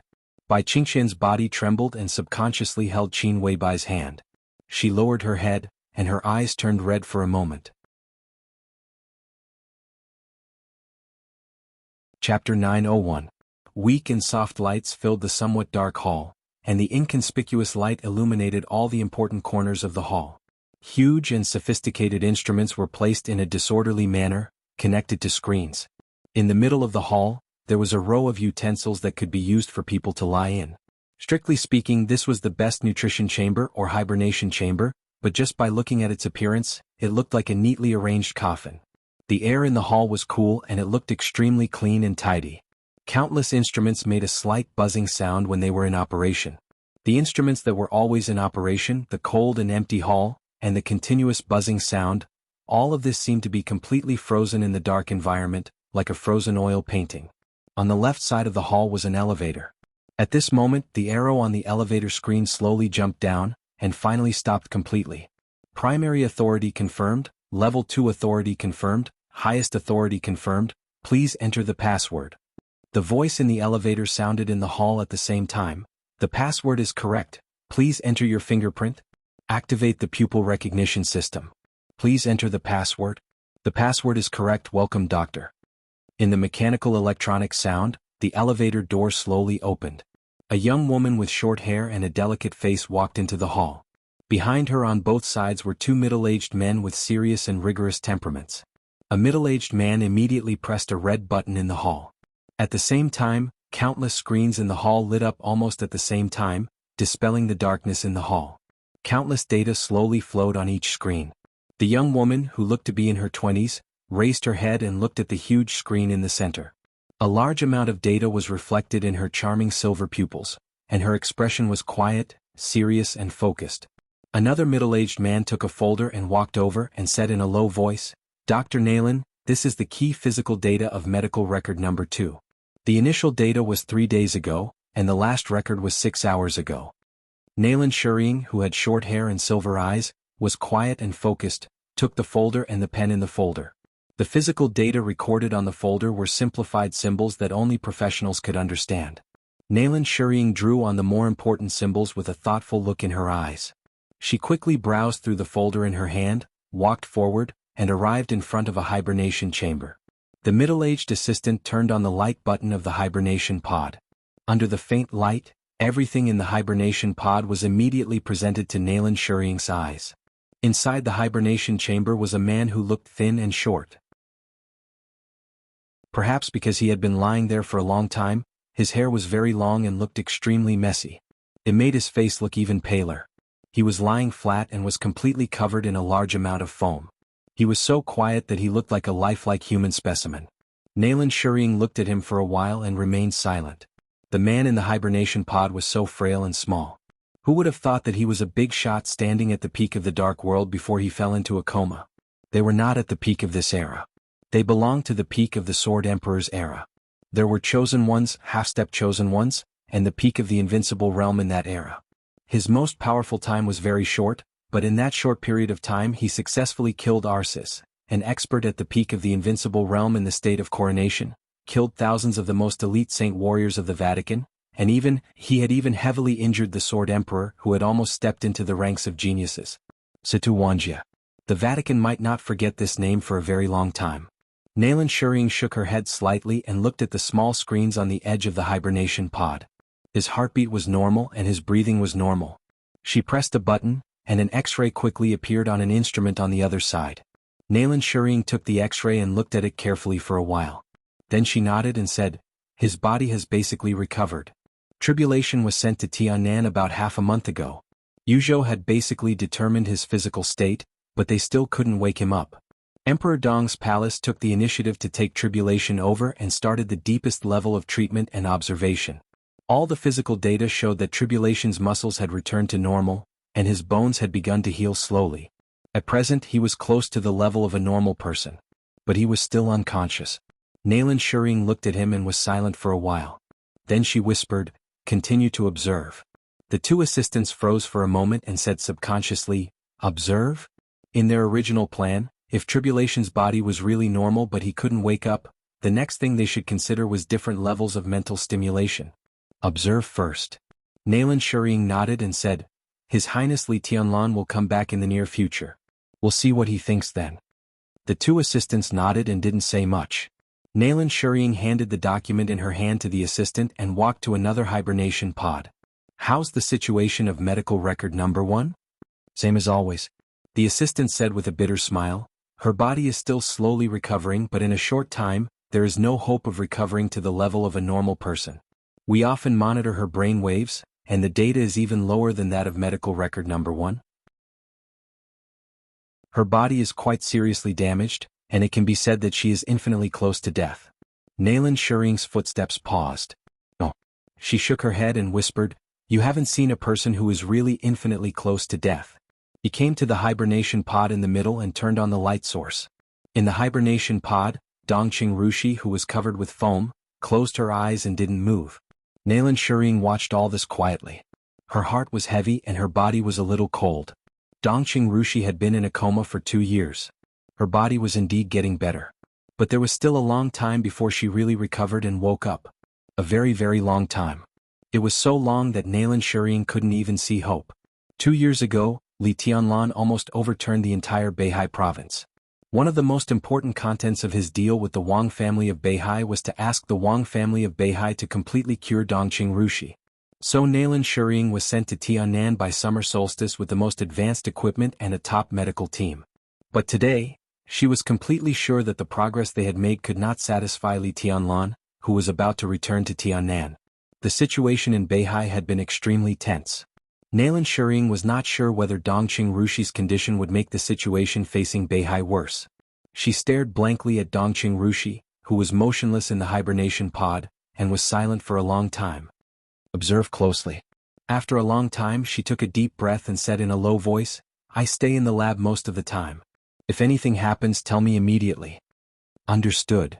The two assistants spoke at the same time. Nalan Shuring nodded, walked aside and turned on a computer that was connected to all the equipment. She took out a folder again and began to record the latest physical data of Dongqing Rushi and Tribulation. The two assistants were carefully inspecting the sophisticated equipment in the hall and doing their daily maintenance. No one spoke. The hall became quiet again. Without anyone noticing, the space in the dimly lit hall began to tremble slightly. The transparent air seemed to become a line. The tiny line continued to spread and spread to the side of Dongqing Rushi's hibernation pod. The whole air suddenly twisted for a moment. A man in black appeared beside Dongqing Rushi. The dense sword energy completely wrapped Dongqing Rushi's hibernation pod, and in an instant, it became an independent space. The fingers of the man in black shook slightly. More sword energy appeared outside the independent space. The sword energy shook the air and quickly turned into another hibernation pod made of pure sword energy. Nalan Shuring unconsciously raised her head and glanced in the direction of Dongqing Rushi. The hibernation pod was still there and the light was still on. She sighed softly, lowered her head and continued to copy the data. The man in black stood there quietly, looking down at Dongqing Rushi, who seemed to have no breath of life in the hibernation pod, with a complicated look in his eyes. It was a kind of complicated look that contained countless emotions: blame, love, helplessness, guilt, and bitterness. He gently put his palm on the hibernation pod, slightly narrowed his eyes and laughed self-deprecatingly. Why didn't you ever think? Why did Jade Pool give you the silent sword? Why didn't you ever think that it was abnormal for the Dongqing clan to brainwash you again and again for so many years? Silence gave you the destructive power of the invincible realm when you were in the thundershocking realm, at the cost of your own life. After so many years of brainwashing, plus silence, how obvious is that? The Dongqing clan just wanted to keep you by his side, to use you as his most powerful safeguard before he grew up. In East Island, I stopped you from drawing the sword for the first time. Didn't you realize something? I'm disappointed. His voice gradually deepened. I'm disappointed in you. Dongqing Rushi, who was in the hibernation pod, didn't move. So stupid. The man in black breathed a sigh of relief and sneered. Your mother betrayed me for you. Why did you do that? You're not even as good as her. You made yourself like this. Who came to see you in the past 2 years? What did you get for lying down for 2 years? If I give you another chance, I don't know if you'll regret it. The man in black stared at Dongqing Rushi deeply and said in a low voice, Is it worth it? If this is a deal, I don't think it's fair. He whispered to himself, and his eyes fell on the heart rate detector screen of the hibernation pod. Looking at the numbers on the screen, he was silent for a long time. I'm disappointed. He spoke again. Dongqing Rushi didn't respond, and she was destined not to give any response. The man in black laughed softly. You're willing to die for him, so he should be willing to die for you. Only in this way it's fair. He straightened his body bit by bit and said in a calm voice, I'll send him down and wait for you. What do you say? Chapter 902. In the quiet hall, Nalan Shuriying slowly stood up. She recorded the latest body data of Dongqing Rushi and Tribulation respectively, planning to leave here and go to her own lab to study. The subtle and imperceptible sword energy space began to separate layer by layer. The black-clothed man silently followed Nalan Shuriying into the elevator. The elevator slowly went up 15 meters underground. He entered the password 3 times on the way and finally came to the surface. The elevator opened and Nalan Shuriying walked out and went in another direction. The black-clothed man, who was calm and indifferent, seemed to have no emotions and aura, glanced at Nalan Shuriying and slowly walked out of the elevator. Outside the elevator was an incredibly grand hall. The length of thousands of meters was divided into rooms. In the central area there was a rockery, a fish pond and a small garden. The huge space and the nearly 20-meter-high dome made the whole hall look magnificent. Standing in it, everyone could feel their own insignificance. It was not a hall but a small square. The black-clothed man watched quietly. In his sight, the combatants and civil servants of Emperor Dong's palace kept coming in and out, in 2s and 3s, constantly talking about something. There were not many people in Emperor Dong's palace, so this very advanced hall seemed extremely empty. The black-clothed man stood there for a while, then silently moved forward and walked out of the main entrance of the hall. The main entrance of the hall was a huge fountain square. Thousands of fountains were constantly spraying transparent water columns. The water columns rose tens of meters into the sky and converged in the center. A majestic and awe-inspiring pitch-black greatsword stood in the center of the water column. The greatsword was as tall as the huge castle behind the black-clothed man. Countless splashes of water slowly flowed on the greatsword, sparkling with colorful rays of light under the sunlight. The black-clothed man's mouth twitched. He had almost never seen such a large fountain square. Not to mention in Tianan, even in Yuzhou, a fountain square of this scale could almost be regarded as a landmark. He narrowed his eyes, smiled self-mockingly and whispered, "This is really the style of a nouveau riche." His figure directly passed by the fountain square, straight ahead and stepped on a verdant lawn. There was a group of white pigeons that were not afraid of humans on the lawn. Several young women of Emperor Dong's palace seemed to be feeding the pigeons on the lawn during the break. The white pigeons fluttered their wings and landed on their palms to peck the corn in their palms, causing a burst of crisp and energetic laughter. A large golden retriever lay lazily in the middle of the lawn. Before the man in black could approach, The big dog that was lying lazily in the grass had already straightened its body and was looking straight in the direction of the man in black. The black-clothed man's body suddenly stiffened. He felt awkward and incredulous at the same time. He looked at the golden retriever in front of him, confused. He couldn't understand how the golden retriever had discovered him. The seemingly docile big dog slowly arched its body and let out a low growl, as if it would pounce at any moment. The man in black frowned. The sword chi around him vibrated slightly. The golden retriever's tail suddenly stood up, and its body tensed up to the extreme. It can't see me, but it can feel the surrounding sword chi? The man in black frowned. His figure flickered, and he instantly passed by the golden retriever. The golden retriever whimpered and turned around twice. It seemed to be a little confused. It ran around for a while and it seemed to feel no danger. It whimpered and lazily patted down again. "What the hell is going on?" the man in black muttered to himself. He passed by the lawn and stepped on a wide arch bridge. Under the arch bridge was a clear stream. The circulating water surrounded the entire Emperor Dong's palace. It was a huge artificial lake. The man in black stood at the other end of the bridge and looked back at Emperor Dong's palace.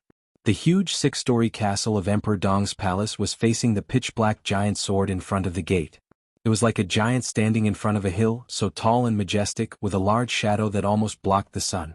The man in black glanced at it expressionlessly, then turned around and left. His figure was getting farther and farther away. On the edge of the magnificent and huge Emperor Dong's palace was a busy construction site. It was very noisy. Construction teams from different places were busy with their own work. The place where the black-robed men were supposed to be building an office building. Were they planning a camp further away? Or a canteen? It was destined to become the area of Emperor Dong's palace in the future.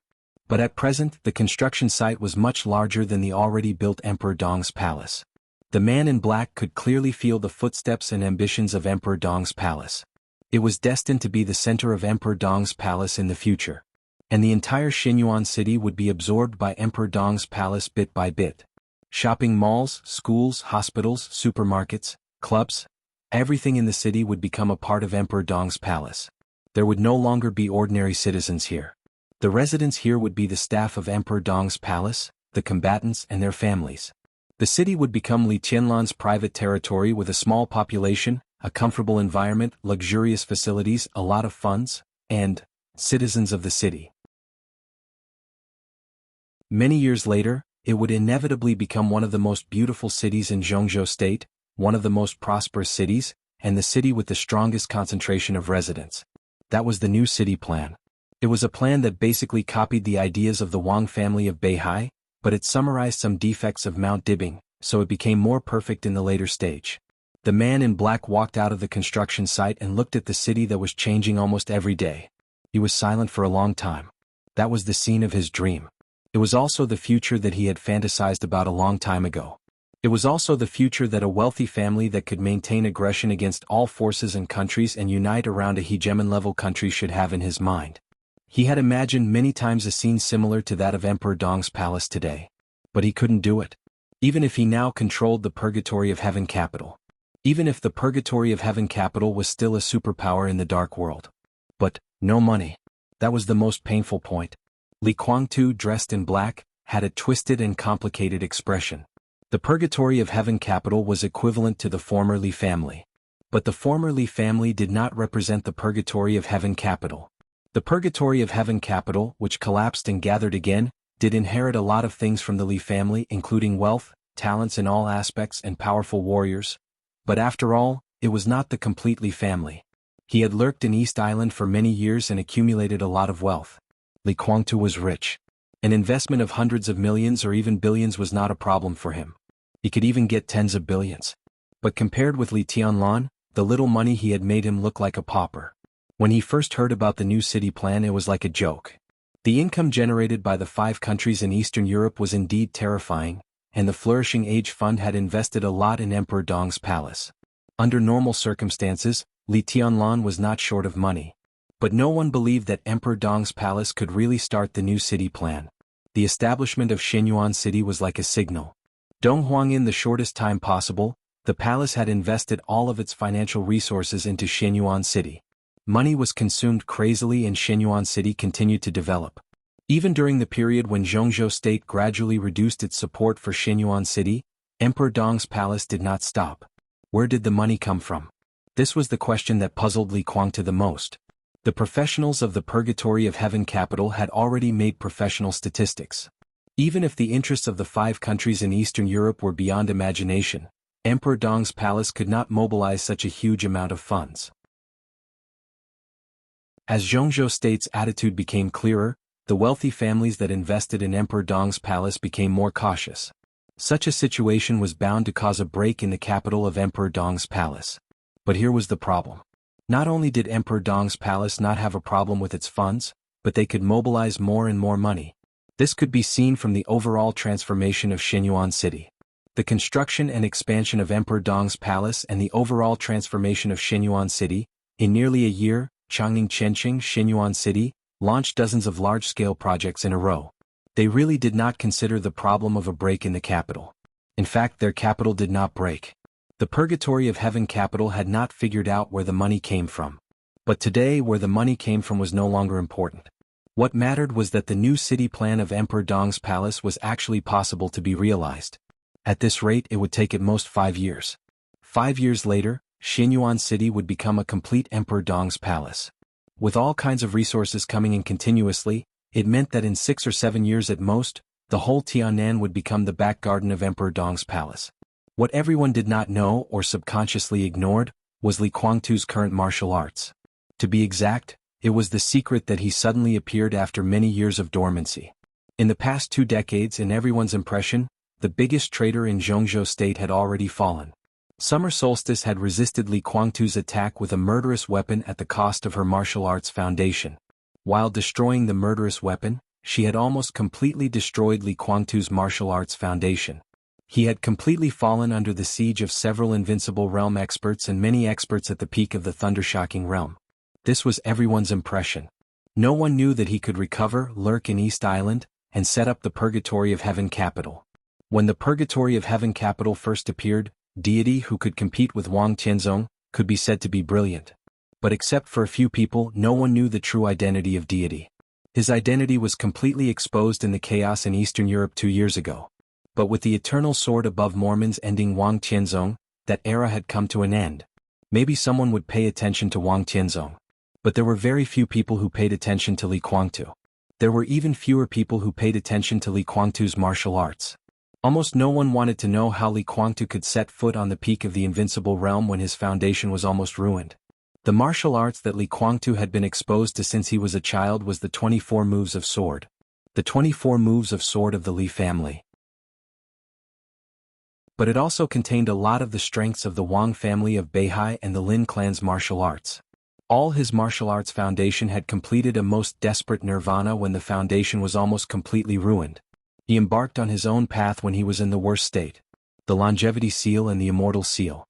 The inspiration absorbed from the 24 moves of sword transformed into a new unique technique, which became the key to reshaping his foundation. The most important thing was that he used to have the dragon vein, although it was only a part of the dragon vein. Now, although his dragon vein had inexplicably disappeared, a large amount of vitality was still nourishing his flesh and blood. Powerful recovery ability. Martial arts that reshaped the foundation. All of this meant that no matter how serious his injury was, as long as he was not dead, he could recover faster than others and other experts at the same level. In the chaos in Eastern Europe, he was the first to wake up from a coma. He stayed in Tiannan for 2 years and didn't make a move. Everyone thought that his injury was serious or even completely destroyed. He stood in the darkness where no one could see and silently recovered from his injury. His injury was more serious than that of Lin Fengting. But today his state was even slightly better than Lin Fengting's. Those injuries had not healed yet. But now he was the real #1 expert in the dark world. Li Kuangtu was not in a hurry. He was not in a hurry at all. He felt that he still had enough time. The game between Beihai Zhongzhou State and the giant group had been in a stalemate.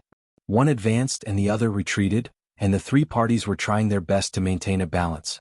Before the result of the game came out, it was difficult for Li Tianlan to get out of the desert prison. And at Li Tianlan's age and physical condition, it was almost impossible for him to enter the invincible realm. In Li Kuangtu's view, such a game would not have a relatively clear result until after next year's election at the earliest. In other words, he had at least a year to keep a low profile and recuperate.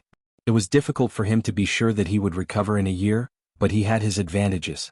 The longevity seal and the immortal seal were enough to make his state better in the next year and further get rid of Lin Fengting, who was also recovering. At that time he would undoubtedly have more confidence. Even if there were any accidents in the middle, the time of the game would be further extended.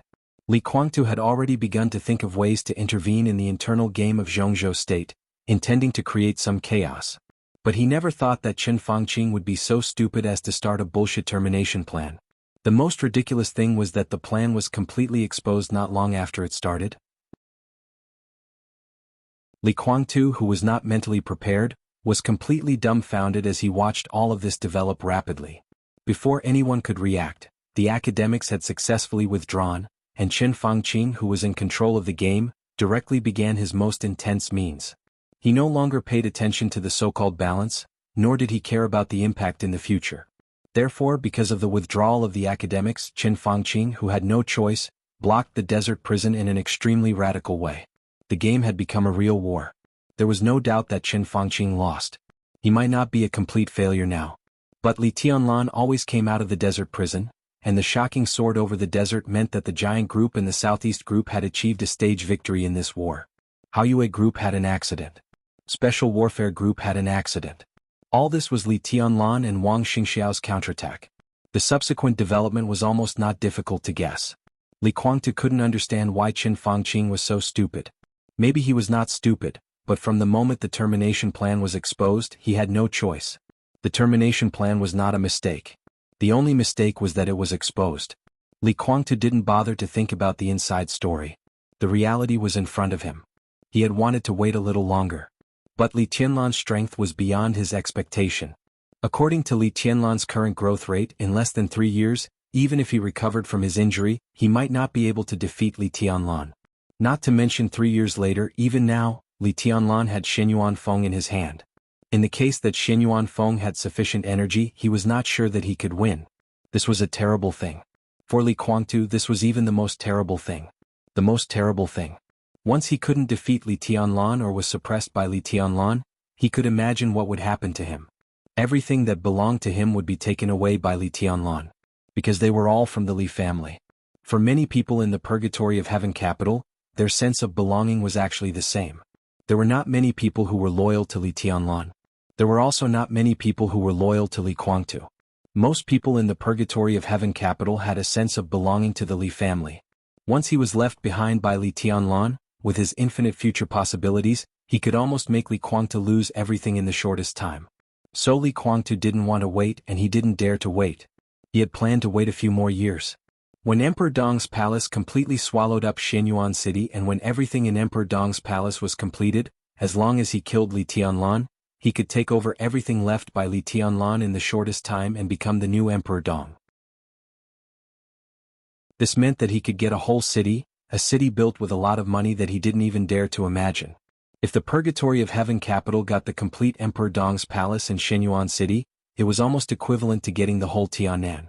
The Purgatory of Heaven Capital would become the most terrifying force in the dark world. But Li Tianlan's speed of growth made him dare not delay at all. Under the sun, Li Guangtu stood on the edge of the construction site, muttered something to himself silently, and then shook his head. He stood there and waited for a minute. A pitch-black Passat slowly drove over. If it was in Tianan 2 years ago, it could be said to be an absolute luxury car.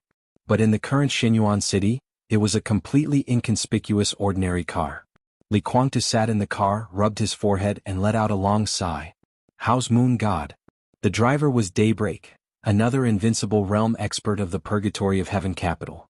His injury had completely recovered, but he hadn't stabilized his realm for the time being. His powerful aura was constantly fluctuating. Not good. Li Guangtu whispered, very not good. His voice was a little depressed. Daybreak was silent for a while, started the car and whispered, it's not necessarily hopeless. I've heard of Silver Eyes in Beihai. She can be regarded as an authoritative figure in this field. Now the cooperation between Beihai and Emperor Dong's palace is at a critical period. Even if it's to please Li Tianlan, the Wang family of Beihai will inevitably work harder to let Silver Eyes save Moon God. It's a good thing to let her stay here for the time being. She's too slow. Maybe I should talk to the Wang family of Beihai, of course after the final battle. Li Guangtu narrowed his eyes. After the final battle, he would kill Li Tianlan and annex Emperor Dong's palace before Zhongzhou state reacted. And after the final battle, if Li Tianlan died, the current situation in Zhongzhou state would be different again. Daybreak was silent for a while and didn't speak. "How's Dawn doing in East Island?" Li Kuangtu suddenly asked. "Everything is going well." Daybreak nodded. "My Shiranui is very cooperative. At present, Dawn has regained control of Liuhua Palace. In Heaven Capital, our pawns have been activated. At present, we can be sure that in order to recapture the south of Beihai Province, East Island will invest a considerable part of its power in this final battle. Their interior will inevitably be empty. With the cooperation of Liuhua Palace, we can get back part of the power of East Island." Liuhua Palace was a name that had been dim in the dark world for several years. It was also a martial arts force that was as famous as Wuji Palace and Jifeng Sword Training School a few years ago. Shinichi Miyamoto, the palace master of Liuhua Palace, was also recognized as the peak ninja in the whole dark world. He controlled the most elite divine wind force in East Island. In terms of actual power, he was no less than Tianhai Wuji and Yagyu Kurasumi. But in the final battle of Heaven Capital 5 years ago, Shinichi Miyamoto of the Invincible Realm died in the hands of Tribulation. Therefore, Tribulation broke through and directly entered the Invincible Realm from the Chi-controlling realm. But Liuhua Palace never recovered. After the Purgatory of Heaven Capital entered East Island, my Shiranui, the young palace master, was the first to seek refuge with the Purgatory of Heaven Capital. The sphere of influence of Liuhua Palace was maintained under the protection of the Purgatory of Heaven Capital.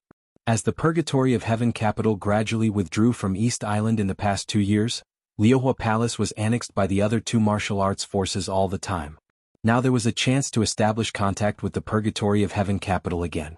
My Shiranui, who had no way out, had no chance to refuse. When the final battle takes place, go to East Island and kill all the Tom, Dick and Harry. I'll see the result of the final battle and consider whether to talk to the Mikado of East Island. Li Kuangtu gently raised the corner of his mouth, and his smile was a little mocking. Daybreak was now an Invincible Realm superior. Together with Dawn and Phoenix, he would come to East Island with the elites of the Purgatory of Heaven Capital. When East Island put most of its power into the final battle, they could sweep everything. After the final battle, in the worst case, the Purgatory of Heaven Capital could regain control of East Island. The best case was to control the Zhongzhou state and the dark world of East Island, unify Tiannan, conquer the underground world of Southeast Asia, and establish a real dynasty. Li Kuangtu looked out of the window. His eyes were extremely bright, like two wildfires burning. Daybreak hesitated and said softly, "East Island won't be a big problem. I can go to Beihai with you." Li Kuangtu was silent for a while, then slowly shook his head and said, "It's not necessary." He was confident enough in his strength. God. Li Tianlan may not be able to take him down with Shen Yuan Feng. Daybreak said calmly. Li Kuangtu laughed. "I'm not fighting with him alone. Shen Yuan Feng is really strong, but it's just a murderous weapon in essence. Its energy will be exhausted. After all, in the final battle he will face more than one Invincible Realm expert. When Shen Yuan Feng's energy is almost exhausted, I will make a move, and it will be enough to decide his life or death in an instant." Daybreak was silent for a while and held the steering wheel tightly. He glanced at Li Kuangtu through the rearview mirror, hesitated and said softly, "Your Highness."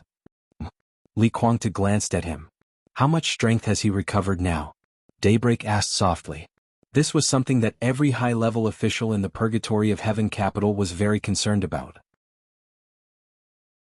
Everyone knew that Li Kuangtu recovered very fast in secret, and he was in a good state. This was also an important source of confidence for them to plot against East Island again. But no one knew how much Li Kuangtu had recovered. Li Kuangtu was silent for a while and said calmly, "In the normal state, I've recovered about 70%, which is about the same as my heyday before I went to Eastern Europe." Daybreak's eyes lit up. He went to the heyday of Eastern Europe. At that time, Li Kuangtu was a god, with the strength that could break through the peak of the Invincible Realm at any time. This was Li Kuangtu's normal state now. Li Kuangtu smiled and continued to say, "If necessary, I can exert about 90% of my strength in a short time, which is enough to deal with any situation." Li Kuangtu's 90% strength now, this was not his peak state now. But it had definitely surpassed the limit of the peak of the Invincible Realm. Daybreak was silent for a while and laughed. "Then I'll go back to East Island." He was talking about going back to East Island. Not going there. He was going back to the territory that used to belong to him. Li Guangtu nodded and whispered, "We'll get back everything we lost."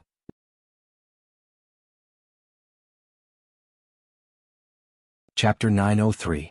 When he walked out of the train station of Shenyuan City, Yuan Lin even thought that he had come to the wrong place. In his initial impression, Shenyuan City should have been a small city belonging to Annan State. After it was split, it became one of the cities belonging to Tiannan State. Tiannan had always been in a state of chaos, with undercurrents surging. It had never been peaceful. This small city, originally called Tunnan, was full of destruction, crime, violence, and barbarism.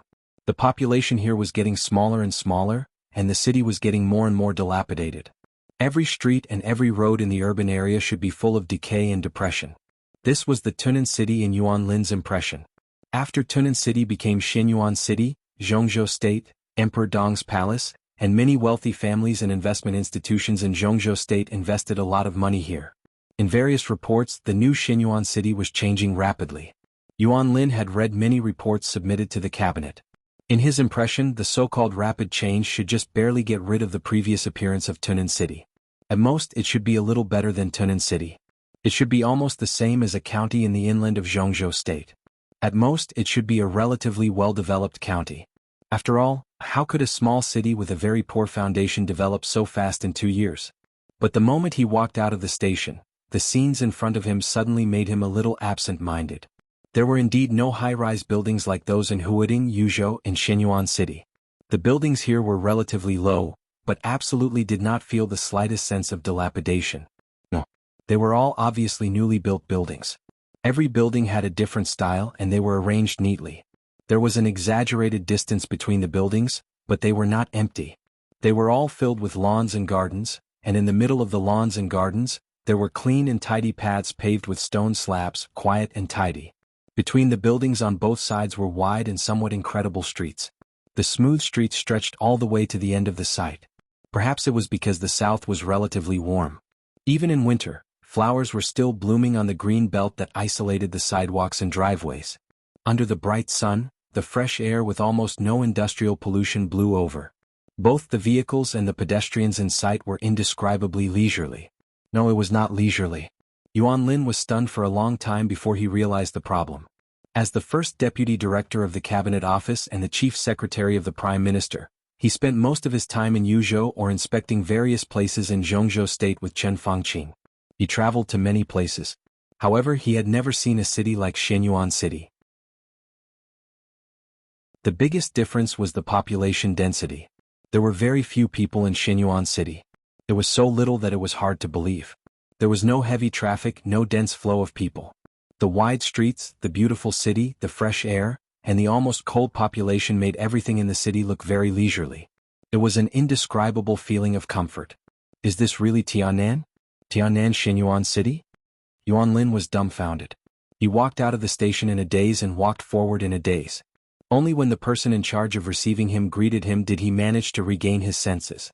"Hello, Director Yuan. I'm Xiao Su from the police department." At the exit, a tall and straight young man wearing gold-rimmed glasses smiled warmly and respectfully reached out his hands to shake hands with Yuan Lin. Yuan Lin came back to his senses and took a deep breath. His tone was inexplicably low. "Let's go." Xiao Su nodded and took the luggage from Yuan Lin's hands. She said softly, "The car is in the underground car park." Yuan Lin grunted in acknowledgement and followed little Su down the elevator. The underground car park was also huge and clean with soft lights. There were not many cars parked inside, but it made Yuan Lin a little dazed again. As far as the eye could see, the sparse cars parked in various positions were basically all less than 300,000 yuan. 300,000 yuan was considered a small amount, and there were no less than 500,000 yuan. Yuan Lin looked at the Hyundai in front of Xiao Su. No matter how he looked at it, it felt shabby. This was Shenyuan City. This was Shenyuan City? Yuan Lin blinked his eyes.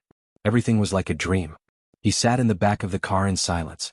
The sense of superiority in his heart had disappeared without a trace. The black Hyundai slowly left the car park out of the station, and drove into the wide streets of Shenyuan City. Yuan Lin quietly looked at everything outside the window.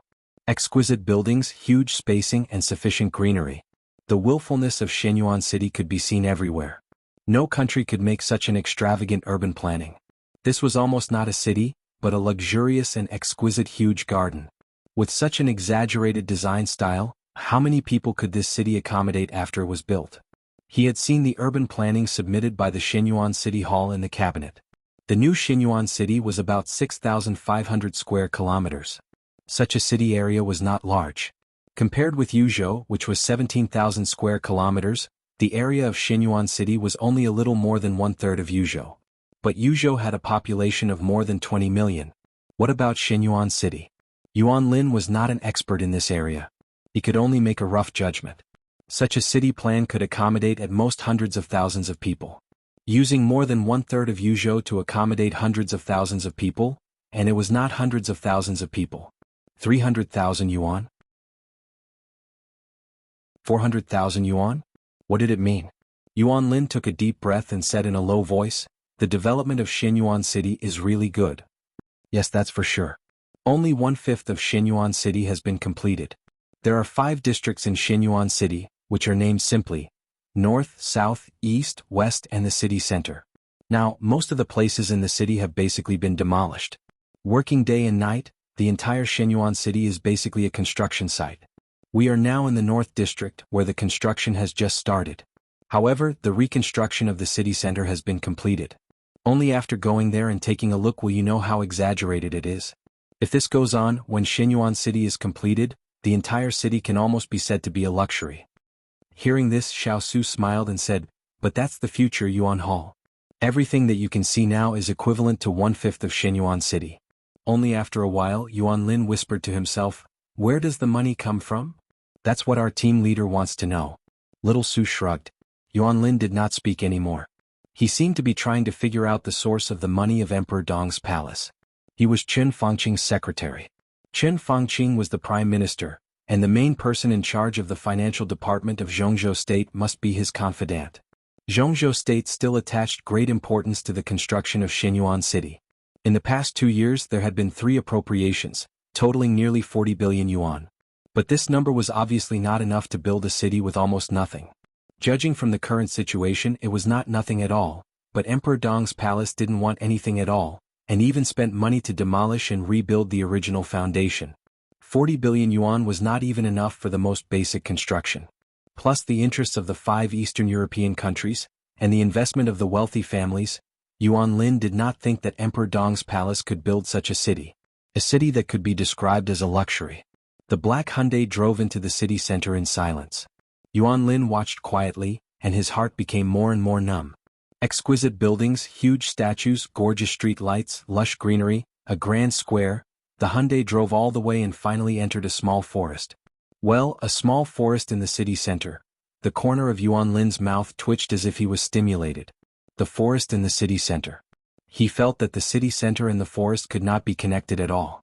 No matter how small this small forest was, it could be used to build at least a large residential area, a business circle, or, there were too many choices. But Emperor Dong's palace willfully built here, or rather, preserved a forest. All the buildings around seemed to adapt to the style of this forest, and it did not look out of place as a whole.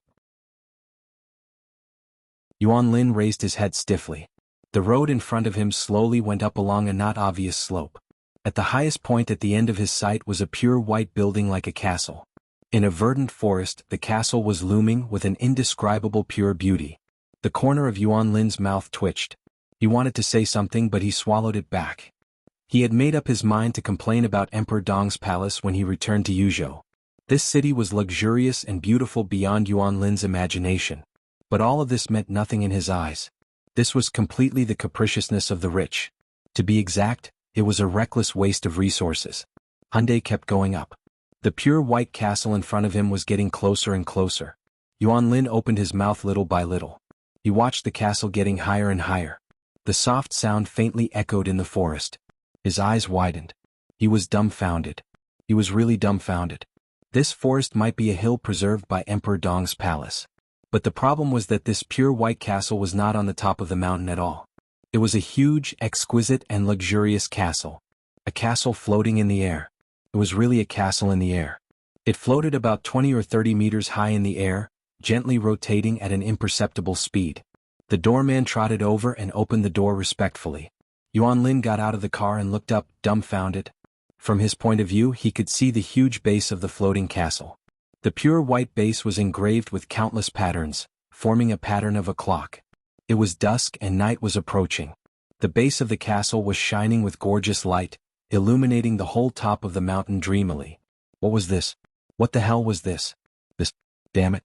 What was this? City in the Sky, the most high-end club in Tiannan. Su's tone was a little complicated. This is an industry belonging to Emperor Dong's palace, and Xinyuan City is the first one. According to their plan, in the next 1 or 2 years, branches of City in the Sky will be established in every first-tier and second-tier city in Zhongzhou State. The initial plan is to establish more than 50 similar clubs. Yuan Lin swallowed hard and murmured, "How did they do it?" "The power of money and privilege." Little Su chuckled. Yuan Lin watched this scene quietly. In a daze, he did not notice a black Passat slowly parking in the parking space near him. The doorman nearby wanted to run over and open the door. In the driver's seat, Daybreak waved his hand. He turned off the car but did not get out. Instead, he looked at Yuan Lin not far away. "The chief secretary of the cabinet?" Daybreak raised his eyebrows and laughed. "Why does he look like a bumpkin? Is he scared out of his wits? No, he doesn't know how to get up, does he? Does he want to fly up there? He must want to fly up. When did you become so mean?" Li Guangta glanced at him with a smile. Daybreak laughed and asked, "Your Highness, are you here to see him today?" Li Guangta leaned against the back of the chair and narrowed his eyes. "Maybe, but he's not the one who asked me out."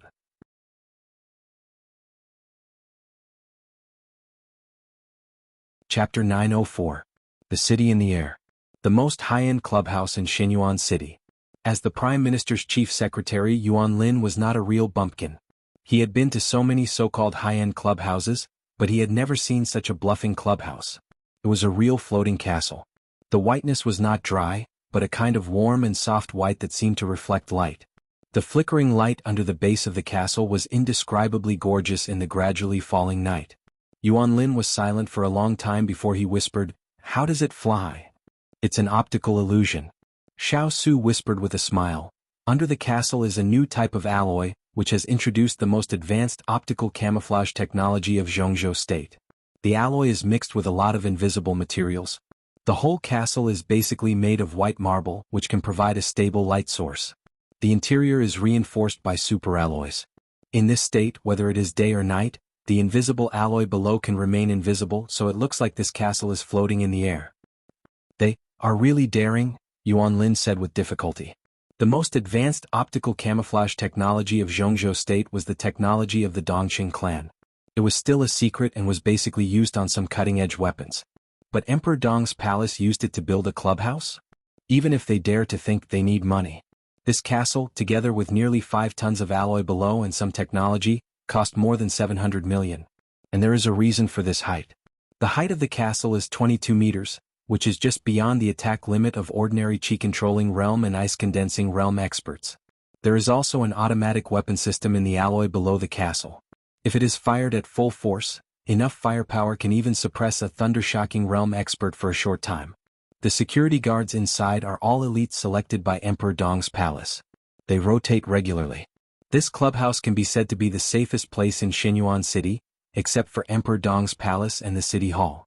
The membership fee is 100 million in the first year, and after a strict inspection, it is 30 million every year. Xiao Su shook his head and sighed with emotion. 100 million? Yuan Lin gritted his teeth. There was no club in Zhongzhou State or even the whole world that dared to ask for an entrance fee of 100 million yuan. Moreover, there was an annual fee of 30 million after that. Xiao Su narrowed his eyes and nodded. It's said that it's the idea of the little princess of the Wang family of Beihai. She proposed the new city plan, and the city in the air is also a part of this plan. The membership fee of 100 million seems to be a lot, but according to our investigation over the past 2 years, we've received more than 200 applications to join, but less than 1/10 of them can really become members of the city in the air. The club will conduct a preliminary review, and the final decision on whether to accept a new member is in Emperor Dong's palace. What's the point? Yuan Lin's mind was still a little muddled. Various thoughts kept wandering in his mind and eventually he had no more thoughts. This is the alliance of Emperor Dong's palace. Xiao Su curled up the corner of his mouth. Pure financial resources are not enough to join the city in the air. One must have enough value. Emperor Dong's palace will gather all the members together to achieve a state similar to sharing resources, thus forming a diverse alliance. This is just the first club. Emperor Dong's palace plans to spread the city in the air all over the country. At that time, it may be divided into first-level clubs, second-level clubs, or even third-level clubs. Different levels have different thresholds, forming one interest circle after another around Emperor Dong's palace. The alliance of all levels will continue to run and create endless benefits for Emperor Dong's palace. Under such circumstances, the annual membership fee is not worth mentioning at all, because everyone can earn back several times or even dozens of times. Yuan Lin's expression changed.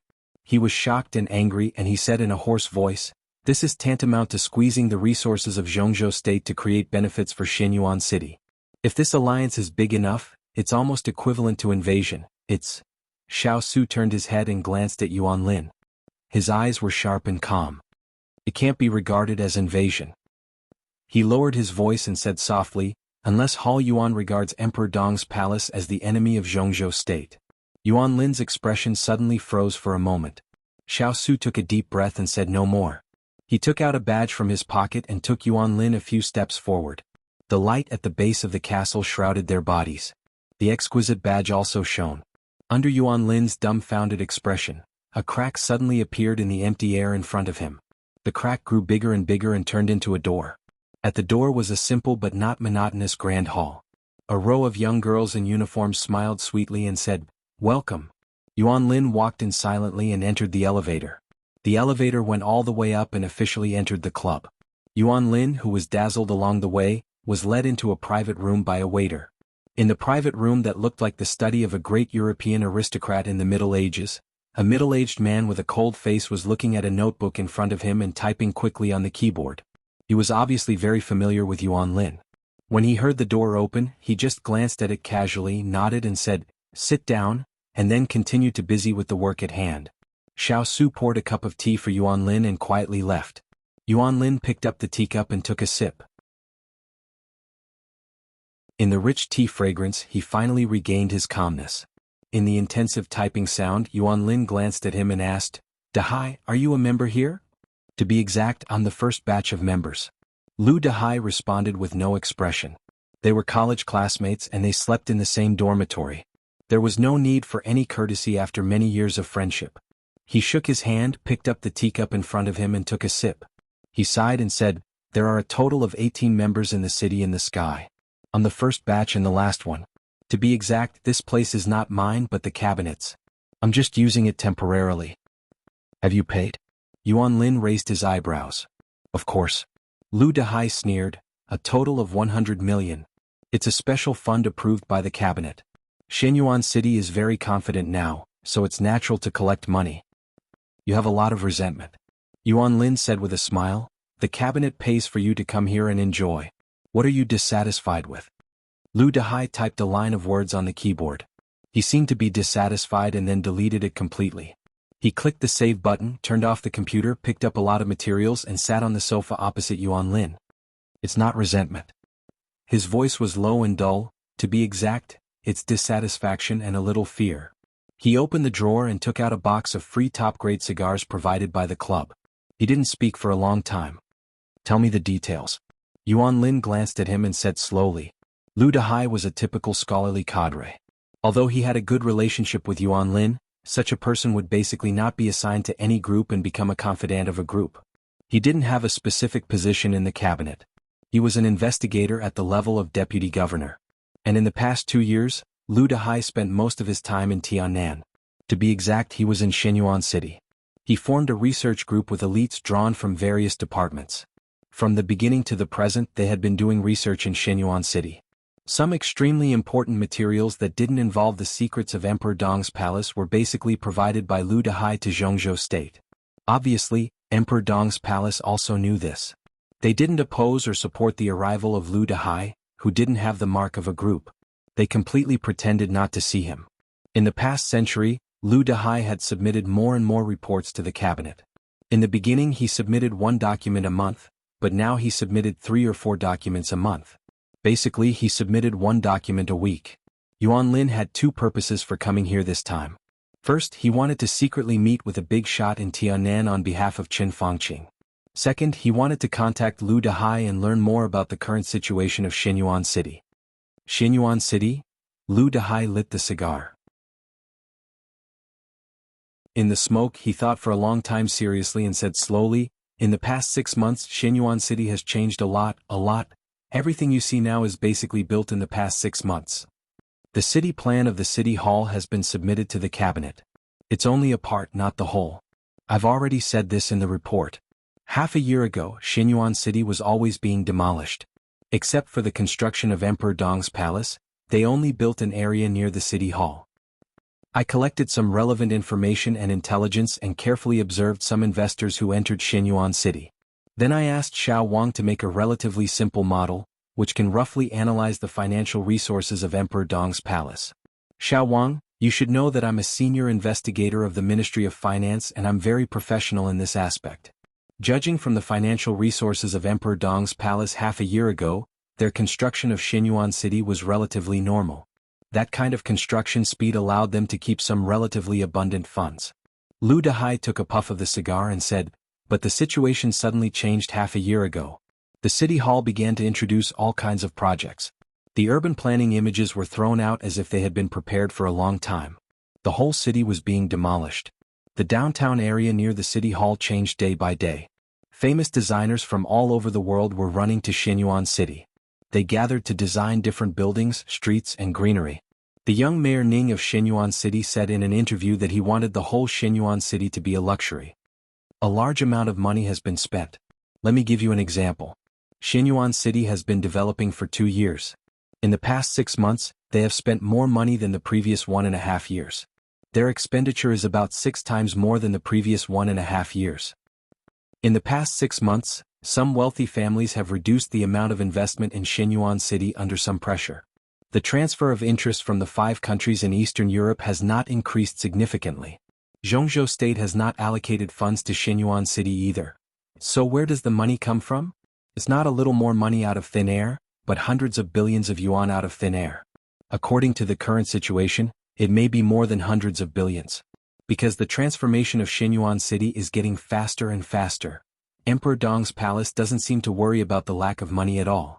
Such a huge amount of money means that there must be more than one top consortium behind Emperor Dong's palace supporting the development of Xinyuan City? Lu Dehai hesitated, and his voice was a little complicated. What I worry and fear most is whether the wealthy families secretly supporting the finance of Emperor Dong's palace and Xinyuan City are the wealthy families of Zhongzhou State. His voice was a little hoarse. If they are not, will the built Xinyuan City still be the Xinyuan City of Zhongzhou State? Yuan Lin was shocked and looked up at Lu Dehai. Lu Dehai lowered his head and was strangely silent. In this case, it almost meant that Lu Dehai was accusing Emperor Dong's palace of treason and turning to foreign consortia. He thought about that possibility and shook his head subconsciously. Could it be the Wang family of Beihai? They definitely have the strength to do so. The financial situation of the Wang family of Beihai is very stable, and there has been no fluctuation in the past 2 years. Of course, they also paid for the construction of Xinyuan City, but most of their support for Xinyuan City comes from armaments. We can't rule out the possibility that the Wang family of Beihai secretly supports Emperor Dong's palace, but it's unlikely. Such a large amount of money is not a small amount for the Wang family of Beihai. It's illogical to give it to Emperor Dong's palace for nothing. So, you suspect the foreign consortia? Yuan Lin was thoughtful. Half a year ago this node was very critical.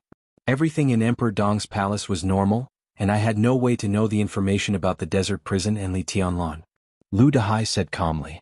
Li Tianlan. Half a year ago, Yuan Lin thought of something. Military counselor went to the desert prison half a year ago.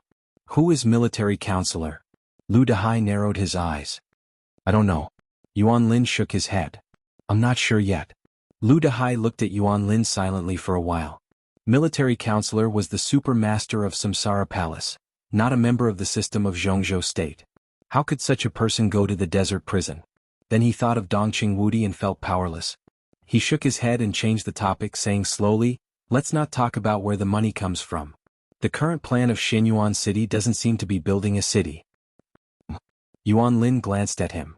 It gives me the feeling that the development direction of Xinyuan City is completely like an independent kingdom, or a foundation that only belongs to Emperor Dong's palace, with the whole city as the foundation. Lu Dehai said. New city plan, I know. Yuan Lin nodded. No, you don't know. Or, the reality is more exaggerated than you think and much more exaggerated. Lu Dehai took a deep breath. He casually flipped through the information in his hand and confirmed the data. According to our research results, combined with their city planning map, most of the buildings in Shenyuan City are unscientific and unreasonable. To be exact, they waste a lot of resources. When you came here, you should have seen that there are no tall buildings in Shenyuan City, and the distance between buildings is almost extravagant. If this city is built, it can only accommodate 150,000 people, and the limit should not exceed 250,000. Compared with Yuzhou, the area of Shenyuan City can accommodate at least 8 to 10 million people, but here the limit is only 200,000 people, which means that one person in Shenyuan City occupies the living space of dozens of people in Zhongzhou State. What's more, Emperor Dong's palace doesn't intend to let the population of this city reach the limit. Do you know what the most precious thing in Shenyuan City is now? It's not money, it's the household registration. The household registration of Shenyuan City in the future. The city hall hasn't released any relevant information yet, but from various sources, Shenyuan City's requirements for household registration will be unbelievably strict. At present, there are countless families who want to join Shenyuan City and settle down here, but only a few families have been promised by the city hall and can settle down here in the future. The city hall is currently considering the problem of household registration, followed by the problem of social welfare. It can be foreseen that, like this city which is almost luxurious, the social welfare of Shenyuan City will also be so high that it will be stunning. The social welfare of Shenyuan City is also astonishingly high. Because of the small number of people in Shenyuan City, there are only a few 100,000 or 200,000 people in Shenyuan City. With the financial resources that Emperor Dong's palace has shown right now, they can even afford to live for free. Lu Dehai paused and suddenly said, Do you know what this means? Yuan Lin's face was gloomy. He nodded and said, It means that Emperor Dong's palace hasn't considered things outside of Shenyuan City, including Zhongzhou State. Emperor Dong's palace first considers the environment of Shenyuan City and Tiannan, and then Zhongzhou State. He narrowed his eyes and said coldly, The wolf's ambition is as clear as day. Some insider information shows that in the future, to join the household registration of Shenyuan City, one must first become a part of Emperor Dong's palace. That is to say, outsiders are not welcome here. In the whole city, in the long run, even in the whole province, as long as one is from Tiannan, he must be a member of Emperor Dong's palace. This should be a recent change made by Emperor Dong's palace, not the original part of the new city plan. It may come from the military counselor of Samsara Palace, or the new patriarch of the Lin clan. It may also be Li Tianlan's own idea. They have learned from the game between Zhongzhou State and the Wang family of Beihai. Emperor Dong's palace wants to completely turn Tiannan into a part of itself. It's naked, not as subtle as the Wang family of Beihai. A province? Everyone is a member of Emperor Dong's palace. At least one of their family members will work in Emperor Dong's palace. Emperor Dong's palace will build the best city, the most luxurious conditions, the highest social welfare. All of this is like a dream. I mean, if this scene is maintained, many years later, people in Tiannan province will be immersed in this kind of life. They will be used to it. When Zhongzhou State treats Emperor Dong's palace like the Wang family of Beihai, what will happen to the people in Emperor Dong's palace whose best living conditions are destroyed? Yuan Lin's body trembled slightly. Lu Dehai's voice was a little difficult. Put yourself in their shoes, they will tear up all those who want to destroy their living environment like madmen, regardless of life or death, regardless of the consequences, at all costs. Yuan Lin suddenly felt a bone-chilling coldness. There was a long silence in the private room. Yuan Lin took a big drag on his cigar and reached out to take a pile of documents in front of Lu Dehai. It's a worthwhile trip. He forced a smile, sorted out the documents and solemnly said, When I go back, I will give these to the Prime Minister as soon as possible. Lu Dehai nodded and asked in confusion, Aren't you going back now? I made an appointment to meet someone here. Yuan Lin smiled, looked down at his watch and said, 10 minutes left. Lu Dehai immediately understood what he meant. He nodded and said, Got it? I'll go first. Yuan Lin stood up with a smile and walked him to the door. Then he reached out to hold his old classmate's hand and said softly, Thank you. After a pause, he continued with a smile, But your time in Tiannan shouldn't be too long. Lu Dehai smiled and turned to leave. Yuan Lin stopped smiling and returned to the private room with a heavy heart. He picked up the pile of documents and read them carefully. What he didn't want to admit was that there was a touch of fear in his heart. For him, the stronger Emperor Dong's palace was, the brighter the future would be, and the gloomier his future would be. He was different from Lu Dahai. He was different from most people. He was Qin Fangqing's secretary. It had been less than 24 hours since Li Tianlan came out of the desert prison. Qin Fangqing had lost 3 immediate family members. Qin Lijuan even died in front of him. The bloody and fierce aura came to him with a strong desire for revenge. Yuan Lin could clearly feel the danger and tragedy. Emperor Dong's palace, the Wang family of Beihai, and the Prime Minister. The 3 parties were really at each other's throats now. If Qin Fangqing failed, it could be foreseen that Yuan Lin's future would be bleak. This was the best result. If there was a little mistake, not to mention a bleak future, it would be a problem whether he could live or not. Yuan Lin lowered his head and carefully studied the documents in his hand. His body trembled slightly and he gritted his teeth. You're scared. And very angry. Does this mean that you have no confidence in the next development of the situation? A voice with a faint smile suddenly sounded. Yuan Lin's body suddenly shook, and he raised his head reflexively. Who? There was a familiar sound of wind in the private room. Yuan Lin almost instantly thought of the heavy snow in front of the cabinet office. It was an extremely fierce wind and an extremely sharp edge. The invisible wind in front of him was not as sharp as that, but it was much heavier. He thought of Qin Lijuan's body with thousands of penetrating wounds. Yuan Lin's face was pale and there was some panic and despair in his eyes. A figure quickly outlined in the seat where Lu Dahai had sat. This was a figure that looked slender and tall. There seemed to be some fluctuations wrapped around his whole body, like starlight or clouds. No one could see his face clearly. He sat opposite Yuan Lin. Yuan Lin could vaguely see that he was smiling. He smiled and nodded, seeming to be very polite. I'm just a lobbyist. Night fell. The shining light of the city in the air became more and more magnificent and dreamy. The Passat was still parked there. Daybreak leaned against the seat, listening to the music, and closed his eyes to rest. Li Kuangtu gently tapped the edge of the window, thinking about something. The heavy and violent wind blew from a distance, all the way into the city in the air. Daybreak instinctively opened his eyes, and his eyes were alert. He's here. Li Kuangtu said faintly. Daybreak frowned, thinking of the wind just now, and whispered, It's a little strange. It's not his real body. Li Kuangtu shook his head. His fingers were still tapping the edge of the window.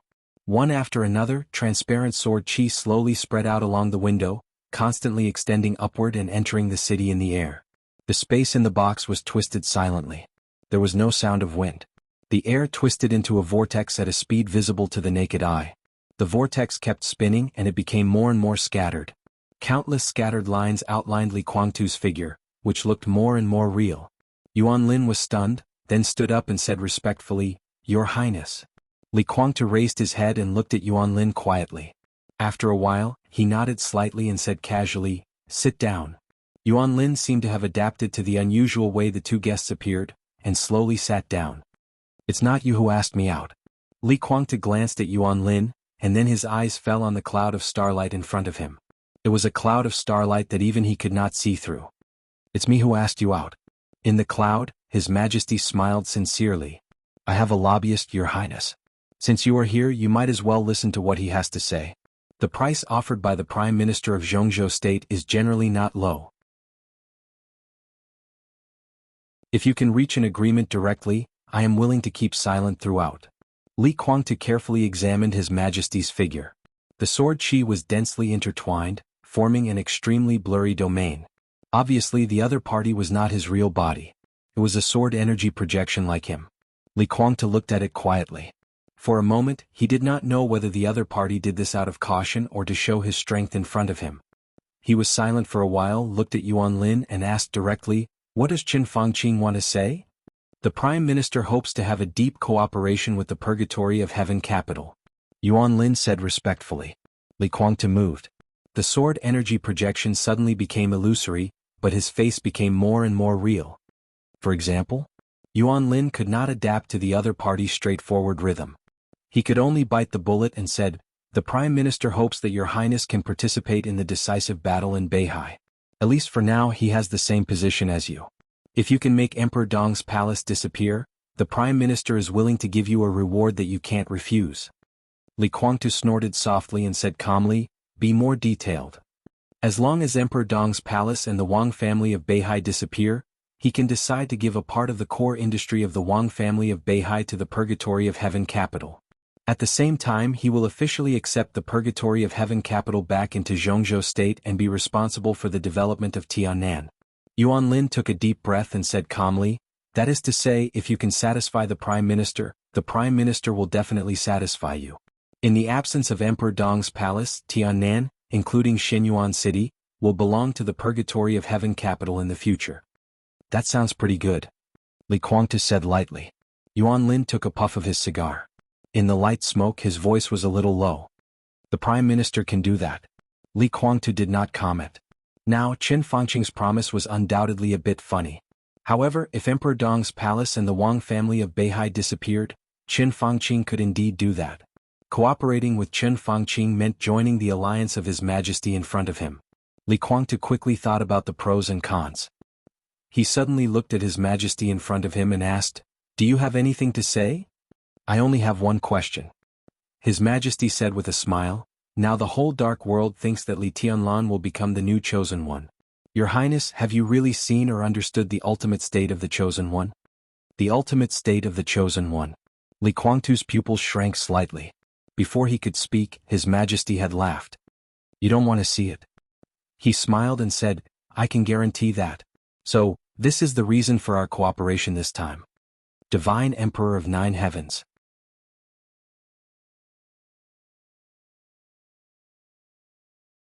Chapter 905. Li Guangtu quietly looked at His Majesty in front of him and remained silent for 5 minutes. The extreme state of the Chosen One. For him this was an extremely strange word. The Chosen One was the Chosen One. This was not a realm, so where did the extreme state come from? He took out a cigarette from his pocket and pulled out one. Yuan Lin subconsciously handed him a cigar with both hands. His Majesty's eyes narrowed, a little playful. Yuan Lin might not realize anything or he didn't understand, but His Majesty knew very well that the Li Guangtu in front of him was a projection of sword energy, just like him at this time. A projection actually took out a cigarette from his pocket? He thought of Tribulation, who was superb in the shadow domain and could even be said to be at the peak. It was rumored that Tribulation was Li Guangtu's student at the beginning. That was to say, the Li Guangtu in front of him had changed from the initial projection to the real body? It was a silent transformation. His Majesty didn't even notice it. Based on this alone, he could roughly judge the degree of Li Guangtu's recovery. Was such a move a deterrent from the other party to him? Or a warning? Li Guangtu waved his hand, stubbornly lit the cigarette in his hand, took a deep breath and said in a low voice, extreme state. There was obvious doubt in his eyes. That's the extreme state. His Majesty nodded affirmatively. The most invincible person is in the most perfect state. The corners of Li Guangtu's mouth twitched and his eyes clearly said, don't talk nonsense with me. Thick smoke came out of his mouth and his smile was a little playful. I've been to Eastern Europe but I didn't see you in Mormons. His meaning was obvious. In the past 100 years, it could even be said that after the ancestors of the Wang family of Beihai and the Lin clan, the only one in the whole dark world who could be called the Chosen One was Wang Tianzong. This title was not a clear realm, but a powerful and invincible dominating power that could completely sweep everything. Wang Tianzong's performance in Mormons fully deserved this. He, Li Shi and Lin Fengting were no match for Wang Tianzong together. Without the eternal sword, Li Guangtu had reason to believe that Wang Tianzong in that state might not be a match for Wang Tianzong even if he was besieged by a few more people, or even if all the experts at the peak of the invincible realm in the dark world attacked him together. Such an invincible realm was called the Chosen One, and Li Guangtu recognized it. He had seen, faced, and battled the so-called geniuses. And this so-called His Majesty didn't even appear on the battlefield, yet he was talking to him about the extreme state of the heavens' favorites. How ridiculous was that? His Majesty looked at Li Guangtu and said with a smile, I didn't go to Mormons. Li Guangtu narrowed his eyes. He didn't know if the other party was telling the truth or not. He just said casually, so? It's not important. His Majesty shook his head. You and I both believe that as long as there is enough time, Li Tianlan will reach Wang Tianzong's state sooner or later. I don't know how much confidence you have in continuing to break through, but for me the possibility of me reaching that level is not high. To say the least, even if I can reach that level, Wang Tianzong was far from reaching the limit of the Chosen One at that time. His strength may be enough, but his ruling power is far from enough. Li Kuangtu chuckled and said with a faint smile, "Then tell me, what do you think the limit state is? Or where have you seen it before?" His voice was cold. At this moment he really felt that he had been ridiculed. In Mormons, he and Lin Fengting broke through to the peak of the invincible realm and entered a new level. Together with Li Shi, who was at the peak of the invincible realm, they formed the most powerful fighting combination. But the trio was easily defeated by Wang Tianzong. And such a result in His Majesty's eyes, was Wang Tianzong not ruling enough? Did he mean that Wang Tianzong was not strong enough? Or did he mean that he, Lin Fengting and Li Shi were too trash at that time? His Majesty seemed to realize something. After a moment of silence he said softly, "Sorry, no matter what you think, I don't mean to ridicule you. It's just that Wang Tianzong did not reach his limit state, and I haven't seen that state with my own eyes. Otherwise I wouldn't be alive. But I can be sure that that state exists with a high probability, especially now, it's almost 100%. To be precise, if Wang Tianzong and the Chosen One reached the so-called limit state at that time, you, Li Shi and Lin Fengting didn't even have the chance to draw their swords. In that state, martial arts, thunder-shocking realm, invincible realm, peak of the invincible realm, or the so-called half-step Chosen One, are all meaningless. They are all ordinary people, or rather they are all non-entities." Li Kuangtu raised the corners of his mouth, and his smile became more and more obvious. He nodded seriously and said sincerely, "Amazing, really amazing. You don't believe it?" In the starlight clouds, His Majesty seemed to frown. "I believe it. Let me tell you a secret. The limit state can also be surpassed. The Chosen One who surpasses the limit state can topple mountains and overturn seas. Do you believe it?" Li Kuangtu laughed, but his voice did not contain the slightest hint of a smile. His indifferent eyes were full of disapproval. His Majesty waited until his laughter stopped, shook his head and said lightly, "The 13th floor." Li Kuangtu was stunned. His Majesty sneered. "Isn't the sword in the desert enough to explain the problem? That sword penetrated a distance of tens of thousands of meters in 1 second, no, in half a second. The air combat team, the armored core, the invincible realm, the murderous weapon, nothing could stop it. The 13th floor is a sword formation, and Shenyuan Feng is a murderous weapon. The murderous weapon is alive, yes, but without Li Tianlan's sword intent and sword energy, do you think Shenyuan Feng can do this? Well, even if this doesn't explain anything, what about Mormon's sword? The master of Samsara Palace is at the peak of the invincible realm. Shenyuan Feng only had the eternal sword in her hands, which directly ended Wang Tianzong. Doesn't this explain the problem? What realm is Li Tianlan in now? What realm is the master of Samsara Palace? Why don't you think about it? If Shenyuan Feng in his heyday was in your hands, how much power could he exert? If Wang Tianzong didn't have the coldness of 9 states in his hands at that time, but Shenyuan Feng, what state would he be in? Li Kuangtu suddenly fell silent. His face became extremely gloomy in an instant. This question, he really didn't seem to think about it. Mormon's eternal sword ended Wang Tianzong and also led to the death of the master of Samsara Palace. Everyone thought that it was the master of Samsara Palace's desperate outburst and the incredible sword formation of the 13-story tower. Almost no one thought that it was Shenyuan Feng's problem. No one mentioned this question after Wang Tianzong was ended and the master of Samsara Palace died. It wasn't until the sword appeared in the desert the day before yesterday that people realized the nature of Shenyuan Feng. But immediately after Li Tianlan left the desert, the revenge of the Wang family of Beihai and Emperor Dong's palace came roaring. When the undercurrent of Zhongzhou state was surging, Li Tianlan appeared in Sai City again. The bloody storm directly swept through the 2 legions of Snow Country. People didn't have time to consider the specific problem of Shenyuan Feng, until His Majesty pointed it out in front of Li Kuangtu. Extreme state. Li Kuangtu took a deep breath and muttered to himself. Now there are still a few murderous weapons in the dark world that haven't integrated with Shenyuan Feng, and Li Tianlan hasn't entered the invincible realm. Even so, with Shenyuan Feng in his hand, do you have the confidence to win? When he officially reaches the level of Wang Tianzong, in the peak state, with the most complete and fully charged Shenyuan Feng in his hand, that's the extreme state of the Chosen One. Do you think you have the chance to draw the sword? His Majesty's voice was faint. Li Kuangtu held a cigarette and sat expressionlessly, motionless. In addition, I can guarantee that both the sword formation of the 13-story tower and Shenyuan Feng are very compatible with Li Tianlan. Well, it's the kind of compatibility that you can't imagine. One of the map of God of War of the Li family should focus on balance and physical strength, which means that Li Tianlan can enter the invincible realm faster. Not to mention the extreme state of the Chosen One, it's hard for us to stop Li Tianlan at the peak of the invincible realm, unless we can take away his Shenyuan Feng. Is there a chance?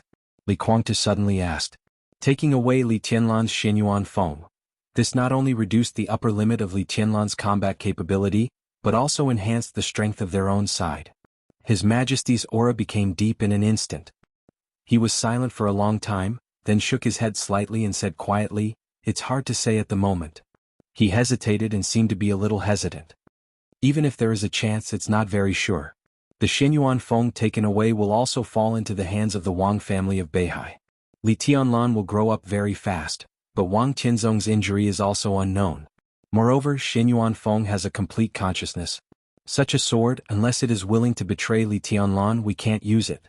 Li Guangtu fell silent again. He was a little annoyed and lit another cigarette. Facing the current Li Tianlan and Shenyuan Feng, if you go all out, how sure are you to kill him? His Majesty suddenly asked. Li Guangtu narrowed his eyes and seemed to be thinking. After a while he said lightly, "If it's a one-on-one fight, I'm not sure I can kill him, but if it's a one-on-one fight, I'm at least half sure." His tone was very calm. He was determined to kill Li Tianlan, and he was very eager. But if it was a one-on-one fight, he was really not sure that he could kill the current Li Tianlan. Therefore he took a fancy to the upcoming final battle in Beihai. He wanted others to think that he was hiding in the dark when he was recovering from his injuries and to make a sneak attack at the most critical moment.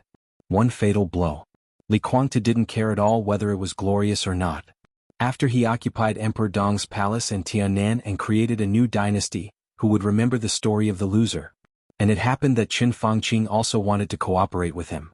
Li Guangtu didn't agree, but he didn't have any reason to refuse. The key was how many benefits or valuable promises he could get.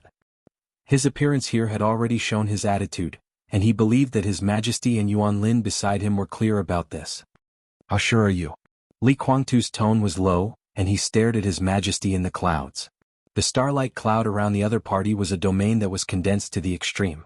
In terms of martial arts level alone, Li Guangtu could be sure that the other party's martial arts level also surpassed the peak of the invincible realm and stood at the same level as him. This shocked Li Guangtu secretly, and he was also a little vigilant. Even if the final battle in Beihai would go smoothly and get the result he wanted, there would also be obstacles on his way in the future. Not to mention Wang Tianzong, whose state was unknown, the mysterious His Majesty in front of him was destined to be a big threat in front of him. However, the other party's state seemed a little strange. The other party's realm was there, but his aura was extremely unstable. For a moment, Li Guangtu couldn't determine the other party's true combat strength. "I'm not sure at all. Li Tianlan has Shenyuan Feng and I'm no match for him at all. But I can barely protect myself." In the clouds, His Majesty's laughter was very sincere. Li Guangtu couldn't be sure whether it was true or not, so he could only take it as a lie. The current situation is very clear. Li Tianlan has become very dangerous. Time is always on his side. We don't have time. We can't even wait for a year now, let alone 10 years. Li Tianlan's state is perfect in all aspects. This may cause him some trouble, but as his martial arts and body are balanced, he will soon enter the invincible realm. The best way is to kill this huge threat in advance. This final battle in Beihai is a good opportunity, even the best one. His Majesty's tone became serious. "Neither of us is sure to deal with Li Tianlan with Shenyuan Feng, but if you and I work together we are almost 100% sure to kill him. Now the situation in Zhongzhou state is complicated. If Li Tianlan dies it will be good for everyone. Prime Minister Qin Fangqing can get out of trouble. As for you and me," he laughed. "As long as we win the final battle, Tiannan will belong to you, and Kunlun City will belong to me. The city belongs to me. This is the best outcome. Tiannan will belong to you." This sentence directly stabbed into Li Guangtu's heart. He thought of the castle that was like a mountain. He thought of the big and exaggerated fountain square. He thought of the whole Shenyuan city that was like a huge construction site. He thought of the city in the air club at this moment. He thought of the tens of thousands of square kilometers of Tiannan. What Lu Dehai's research group could collect, so could the Purgatory of Heaven capital. It might not be so detailed, but it was enough for Li Guangtu to know what Shenyuan City meant. Those things that made them jealous, envious, afraid, and fearful. Everything was what Li Guangtu wanted the most. Even in his dreams. Li Guangtu took a deep breath, narrowed his eyes and glanced at Yuan Lin. The first deputy director of the Cabinet General Office, who had been silent, finally found an opportunity. He subconsciously straightened up and said with a smile, "Your Highness, on behalf of the Prime Minister, I can promise the Purgatory of Heaven capital that as long as there is no Emperor Dong's palace and the Wang family of Beihai in Zhongzhou State will fully support the Purgatory of Heaven capital." In fact, this is not only a promise but also a practical need. We can't let the dark world of Zhongzhou State fall into chaos and become a masterless area infiltrated by various forces. Without Emperor Dong's palace and the Wang family of Beihai, we must find a new guardian. Your Highness, you used to be the god of war of Zhongzhou State. For us, you are the most suitable candidate. The god of war of Zhongzhou State is not me. Li Guangtu twitched the corner of his mouth. Perhaps many years ago, he was the god of war of Zhongzhou State in many people's hearts. But he had never sat in that position. At that time the god of war of Zhongzhou State was his father, Li Honghe. He was just the commander of the Border Control Corps of Zhongzhou State. The first commander of the army. Yuan Lin's smile stiffened, and then he changed the topic awkwardly. He forced a smile and said, "Your Highness, you should know that even the Prime Minister needs support. We are very sincere." Li Guangtu nodded and looked at His Majesty. "Me and him? You and I can coexist." His Majesty said with a smile in his voice, "We must also coexist. This is a plan that everyone including Li Huaqing can accept. Because of balance." Li Guangtu leaned back and his whole body sank into the sofa. "Is this also the reason why Li Huaqing quit?" "Yes, because of balance." His Majesty nodded. "We don't comment on the termination plan. But after the termination plan was exposed, the reason why Li Huaqing could quit decisively was that he didn't want to damage the overall interests of Zhongzhou State because of the game, but he had other choices which is also very important. The so-called choice is the Lin clan's participation. If the Lin clan replaces Kunlun City, it can reach a relatively stable balance with Beihai and Emperor Dong's palace. In this case, even if Beihai and Emperor Dong's palace cannot be solved for the time being, the ruler of Zhongzhou State can take advantage of this balance to better control the current situation. If the Lin clan doesn't replace Kunlun City, then Beihai and Emperor Dong's palace may compete with each other in the future. But once their positions are threatened, they will cooperate with each other, one in the south and one in the north, to resist the pressure of Zhongzhou State. The Lin clan, which has connections with both Emperor Dong's palace and Beihai, can completely coordinate this problem with its own advantages. If not for this, even if Li Huaqing knows about the termination plan, he can only bite the bullet and go on without a way out. So in Li Huaqing's heart, neither Beihai nor Emperor Dong's palace is the most important. What matters is balance. Li Huaqing can completely accept the destruction of Emperor Dong's palace and Beihai. He is the president and his most basic requirement is stability. If stability can make the future of Zhongzhou State better, he will definitely accept it. Your Highness, there is no grudge between you and me. If we replace Kunlun City and Emperor Dong's palace respectively, we can also reach a new balance. Compared with the uncontrollable Li Tianlan and the profound Wang family of Beihai in the future, our existence is more acceptable to Zhongzhou State. Li Guangtu was silent for a while. He looked at Yuan Lin and suddenly asked, "What exactly do you need me to do?" "Two aspects." Yuan Lin narrowed his eyes and chuckled. "First, the Prime Minister hopes that you can transfer the elite forces of the Purgatory of Heaven capital to Beihai, go all out to win, kill Li Tianlan, and completely destroy Mount Dibing. Second, during the decisive battle in Beihai, the Prime Minister hopes that the Purgatory of Heaven capital can destroy Emperor Dong's palace and occupy Xianyuan City as soon as possible." "I can go to Beihai by myself." Li Guangtu frowned. "This is not a suitable choice." Yuan Lin said cautiously, "Li Tianlan, Situ Tsangyue, Wei Kunlun, Flaming Fire, Sai City, Mount Shu, and a large number of elites of the Dark Knights. Although Emperor Dong's palace suffered heavy losses in the desert, Li Tianlan can still mobilize a lot of forces, which is not easy to deal with." His Majesty's sword chi projection shook slightly. Li Guangtu frowned and looked at Yuan Lin. "Do you need me to analyze the situation in Northern Europe with you?" Li Guangtu said lightly, "Or do you have no confidence in the Jiang family of South America and the Vatican? The forces of the Jiang family of South America and the Vatican are restraining the Dark Knights in Northern Europe, and Flaming Fire is unable to take care of them. As for Situ Tsangyue and Wei Kunlun, They are from Zhongzhou State after all. Can't the Prime Minister even restrain them? Under normal circumstances we can do it. Yuan Lin narrowed his eyes and said with a smile, but if Li Tianlan loses his mind, we can't guarantee that we won't fall out with Sai City and Mount Shu. At that time, he will gather all the forces he can and kill in the decisive battle regardless of the consequences. Lose his mind?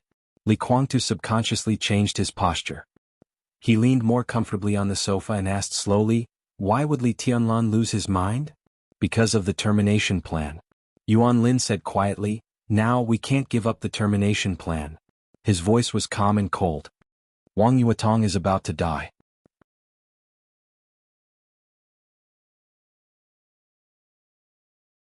Chapter 906. It was not the first time for Li Tianlan to come to Tiannan, but it was the first time for him to come to Shenyuan City. The helicopter that took off from Yuzhou flew all the way over Nanyun, Ningbian where the Freedom Corps was located, and went straight into Shenyuan City. This city was named by Li Tianlan, but it had been developing rapidly for 2 years outside of his sight. The rotors of the helicopter roared and rotated in the air. Standing in front of the cabin and looking down, Li Tianlan could clearly see the basically completed city center, the construction of several other districts, and the demolition of almost the entire city. Construction companies from all over Zhongzhou State were working hard, and all kinds of construction equipment covered the whole field of vision. Li Tianlan looked at it quietly. His deep and serene pupils shone with a strange brilliance. I like it here. Qin Weibai leaned against Li Tianlan and said with a soft smile. Such a Shenyuan city was like a piece of white paper. Every construction company, every construction machine, every transport vehicle, and every worker was the brush and ink on the white paper. Everyone and all their efforts were trying to draw the most perfect pattern on this white paper. The current Shenyuan city could not be said to be beautiful. Its downtown area might be luxurious enough, but compared with the ruins in most areas, this kind of luxury was extremely abrupt. But this kind of city that was changing every day was enough to make people feel relaxed and happy. The sunlight shone through the cabin on Qin Weibai. She gently held Li Tianlan's arm, and there was unconcealable longing and happiness on her perfect and flawless face. Li Tianlan looked at the city below quietly. After a long time he nodded seriously. How do you feel?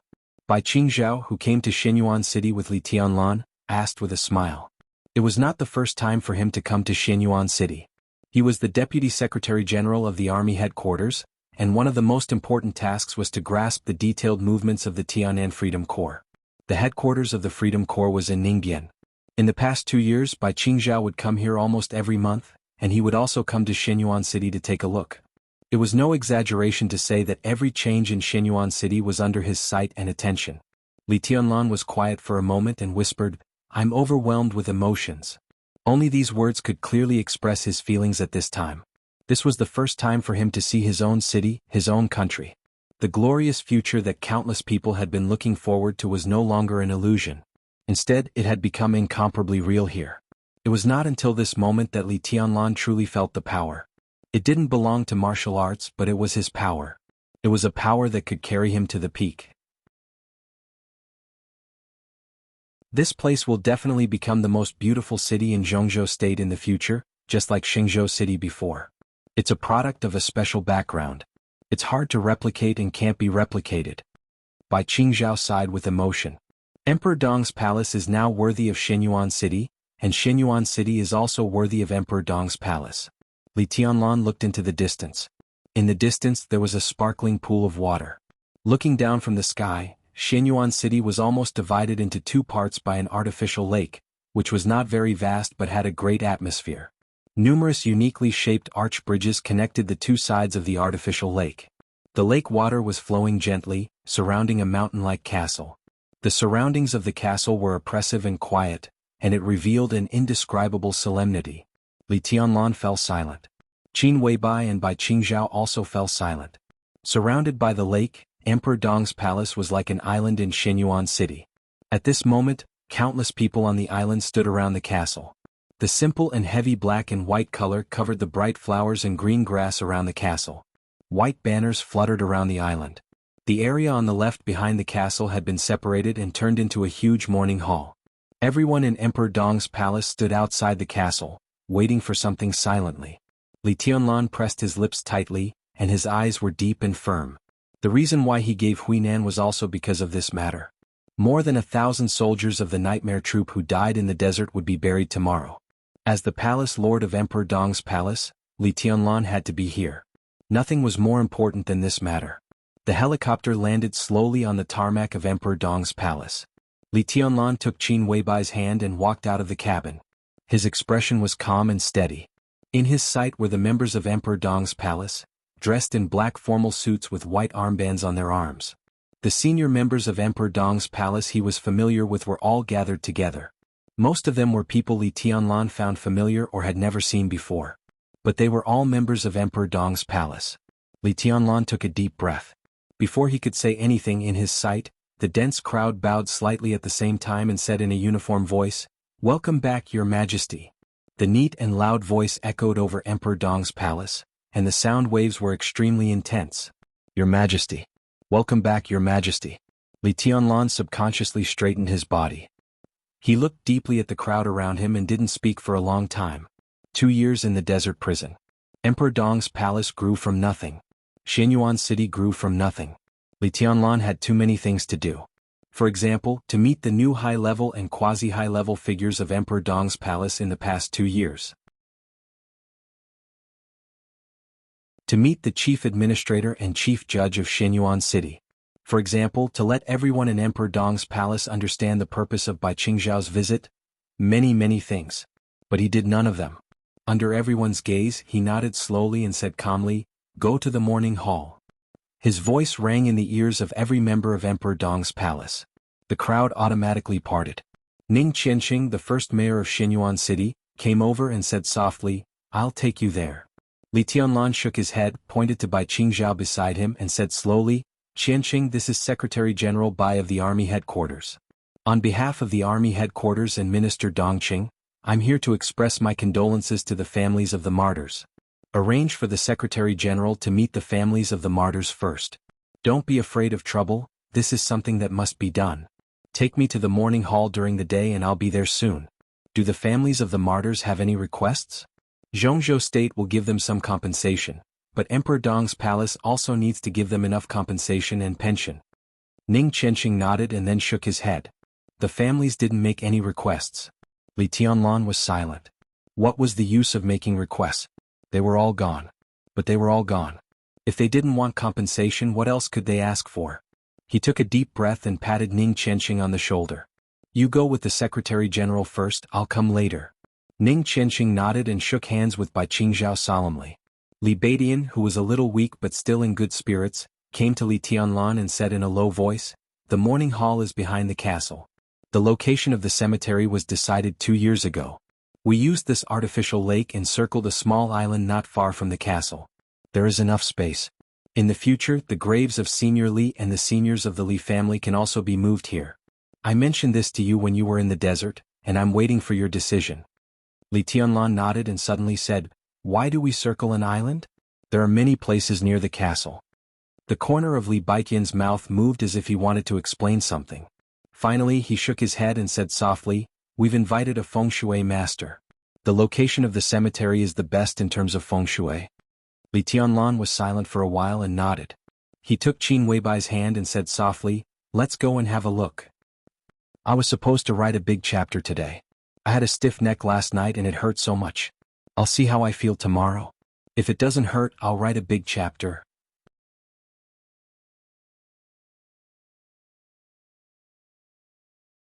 Chapter 907. The sun was setting.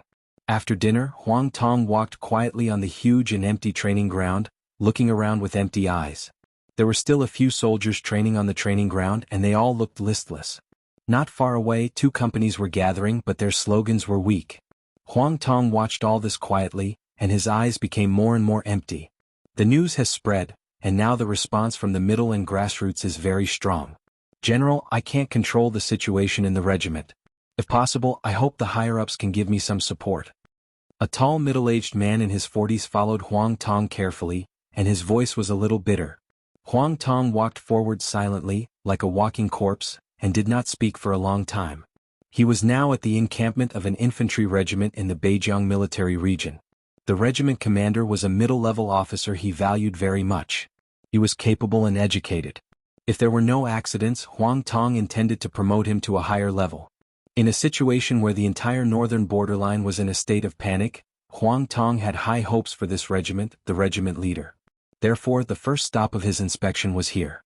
In fact, it proved that this infantry regiment code-named War Tiger still maintained a certain military atmosphere. At least one or two figures could be seen on the training ground occasionally. Compared to other places, this was already good. In one day. To be exact, in the past less than 12 hours, the order of the Beijiang Corps had completely collapsed. The Desert War had ended for nearly 2 days. In the past day, the morale of the generals and soldiers in Beijiang was low. What completely collapsed the order of the entire corps was a piece of news. Bai Qingzhao, the Deputy Secretary General of the Army Headquarters, went to Tiannan with Li Tianlan, the palace lord of Emperor Dong's palace. They went to pay their respects to the victims and the families of the victims. This was the attitude of the Army Headquarters. The moment the Beijiang Corps received the news, it completely collapsed. The Desert War was the war between the Corps and Emperor Dong's palace. Many people died in Emperor Dong's palace. But even more people died in the Corps. Such large-scale casualties were extremely rare since the founding of the People's Republic. Under normal circumstances, as soon as the war ended, they should be able to see the big shots from Yuzhou and hear their promises. Then what awaited them was the mourning of the whole country. They should be heroes remembered by Zhongzhou State. This was inevitable and there would be no exceptions. But the so-called inevitable did not happen. Until the end of the war, Zhongzhou State had no attitude at all. They seemed to have completely forgotten about the northern border army. A large number of corpses were left in the desert. Zhongzhou State didn't care about it. There was no comfort and promise from the big shots and there was no mourning. Not to mention it in the news, there was no reason for it to exist. And the most representative of Dongqing Wudi in the army headquarters had gone to Tiannan. The corpses that had not been cleaned up in the desert seemed to have died just like that, without any explanation. There was not even any news about the pension that would soon be paid. The entire northern border army was dead silent. Compared to blaming Zhongzhou State, the endless resentment was all concentrated on Huang Tong, the head of the Beijiang army. Without any orders from the military headquarters, he insisted on mobilizing most of the northern frontier army's combat power. It was clearly a war, but the situation reported to the military headquarters was a drill. During the critical period, he even cut off the army's contact with the outside world. All of this showed that the war was Huang Tong's personal decision. At least it was not recognized by Zhongzhou State on the surface. It was all Huang Tong's fault that the bigwigs of Zhongzhou State did not come. Everyone could see this. Therefore, when Zhongzhou State turned a deaf ear to everything here, the ordinary soldiers and the middle and grassroots officers of the army were extremely disappointed with Huang Tong. The ordinary soldiers stopped training. The grassroots officers didn't care. The order of the army was issued to the middle-level officers. The middle-level officers just made a phone call to deal with it, and then reported to their superiors that they couldn't handle it. In various companies and regiments, countless soldiers' applications for reinstatement increased wildly. Some middle-level and high-level officers had already submitted their transfer applications. They could be transferred anywhere as long as they were not under Huang Tong's command. The higher-ups of the army were gloomy, and the deputy of the army distanced himself from Huang Tong as soon as possible. All kinds of reports flew to the army headquarters of Zhongzhou State like snowflakes. The order had been completely out of control. Huang Tong wanted to interfere, but he was powerless to do so. From the standpoint of the army headquarters, what Huang Tong did was completely treason. But after getting Qin Fangqing's support, the war he started was hard to define. But Dongqing Wudi was not without a temper. For what Huang Tong had done, it was good enough that he was not arrested on the spot after the war. It was simply a pipe dream to ask the army headquarters to pay for what Huang Tong had done. For Huang Tong, this was really the end of the road. Now his only hope was Qin Fangqing. Although he knew that Qin Fangqing's situation was not much better, Huang Tong had no other backers. I will communicate with the army headquarters. Huang Tong said slowly, hold on for a few more days. I will definitely give you an explanation about Beijiang. The regimental commander nodded with a bitter face and said helplessly, I'll try my best, but, General, this matter needs to be done as soon as possible, especially in terms of pension. If it is not in place for a long time, the families will not agree. Zhongzhou State had always been the fastest in terms of pension. In most cases, the notice and pension were basically in place at the same time. If this point was not implemented as soon as possible, it was very likely to cause a worse impact. The corner of Huang Tong's mouth twitched slightly. He nodded expressionlessly and said, "I see." He walked slowly to his car and said flatly, "You do more work and put more effort into the affairs of the regiment. Leave the pension to me." The regimental commander nodded and said respectfully, "I understand." Huang Tong nodded, opened the door and got into the car. The car started slowly and left the Fighting Tiger Regiment. The phone rang in the silent car. Huang Tong took out his phone and glanced at it blankly. It was his secretary. He frowned slightly, pressed the answer button, and said in a low voice, "What's the matter?" "General." On the other end of the phone, the secretary who had been with Huang Tong for several years said with trepidation, "The Army Headquarters. There is news from the Army Headquarters. It's..." Huang Tong's heart tightened slightly. He narrowed his eyes and said in a low voice, "What news?" "The Army Headquarters." The secretary took a deep breath and said, "The Army Headquarters." Minister Dongqing sent a document. Huang Tong could clearly feel the secretary's embarrassment and fear. He frowned tightly and waited patiently. Minister Dongqing approved the maneuver plan of the Beijiang Corps. Maneuver plan? Before the Desert War, the reason Huang Tong reported to the Army Headquarters was that the Beijiang Corps was going to conduct a maneuver in the desert. No one believed this reason. But it was at least a reason. And this bullshit reason. Dongqing Wudi approved it. Huang Tong gritted his teeth, his face twisted and ferocious. He could understand what Dongqing Wudi meant. Dongqing Wudi approved the maneuver of the Beijiang military region. He also casually defined the Desert War as a maneuver. So in the eyes of the Army Headquarters, everything that happened in the Desert War and the loss of the Beijiang Corps, none of this happened at all. Naturally, there was no clear statement, let alone the so-called pension. Because it was just a maneuver. Huang Tong gritted his teeth. He thought of Bai Qingzhao, who followed Li Tianlan to Tiannan, of everything in the Beijiang Corps, of his situation and his next fate. The corner of his mouth moved. A mouthful of blood spurted out from his mouth and sprayed into the carriage. "General." The driver was startled. As the steering wheel tilted, the black car suddenly shook on the street. "It's okay." Huang Tong slowly wiped the blood from the corner of his mouth. His face was pale and he said gloomily, "Drive." He silently hung up the phone and kept muttering to himself, "Dongqing Wudi? Dongqing Wudi."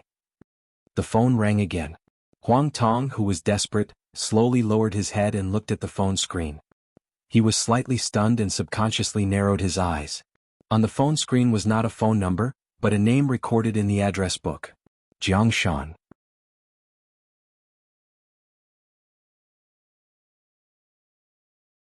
Chapter 908. Strictly speaking, the relationship between Huang Tong and Jiang Shan was very ordinary. One of them was the chairman of Beijiang, and the other was the commander of the Beijiang Corps. Although they met a lot on weekdays, they basically maintained a superficial harmony. Jiang Shan was a senior counselor in Zhongzhou State. To some extent, he could be regarded as one of the leaders of the Prince Group. But as his old leader gradually left the senior management of the Prince Group, his position also changed subtly. Of course, in the general direction, Jiang Shan could often be in line with the group. But in many cases, some of Jiang Shan's actions seemed to indicate that he had some other ideas. In the Prince Group, Jiang Shan, the counselor, seemed to always maintain a vague boundary with other leaders. This boundary gradually became a barrier, and the barrier gradually expanded, and finally reached its peak a few years ago. In the last election, the Prince Group originally wanted to promote Jiang Shan to become a director of Zhongzhou State. That meant that he would become the flag figure of the Prince Group and cooperate with Chen Fangqing to control the future direction of the Prince Group. From counselor to director, the promotion might be the pursuit of most counselors. Although there was a barrier between Jiang Shan and the Prince Group, they could barely maintain the same general direction. Moreover, after he became a director, Chen Fangqing would keep an eye on him, so there would be no big trouble. Once Jiang Shan became a director, he would inevitably leave Beijiang, and the Prince Group could take advantage of the situation to firmly hold Beijiang in the hands of trustworthy people. Jiang Shan worked as a director for one term and retired honorably, which was a happy ending for everyone. However, Jiang Shan refused the proposal of the Prince Group, and it was a very clear refusal, leaving no room for negotiation. He did not choose to become a director to promote his rank, but continued to stay in Beijiang. In order to resist the internal pressure of the Prince Group, Jiang Shan made a lot of big moves in Beijiang. Two directors of Beijiang, who could be said to be the confidants of the Prince Group, were directly removed. The system of Beijiang was constantly changing, and Jiang Shan, who did not hide anything, directly widened the gap. In a short time, with his prestige, Beijiang almost became his private kingdom, and it was tightly managed. As a last resort, the Prince Group could only continue to let Guo Wenyan take the position of director, and at the same time find a way to take over Jiang Shan. Jiang Shan was also working. At first, he wanted to unite with the Wang family of Beihai by marriage and let Jiang Shangyu marry Wang Yuetong. If Wang Yuetong married Jiang Shangyu, it could be said to be a real marriage of lower status. But if he used Beijiang and a counselor as bargaining chips, it was not unacceptable.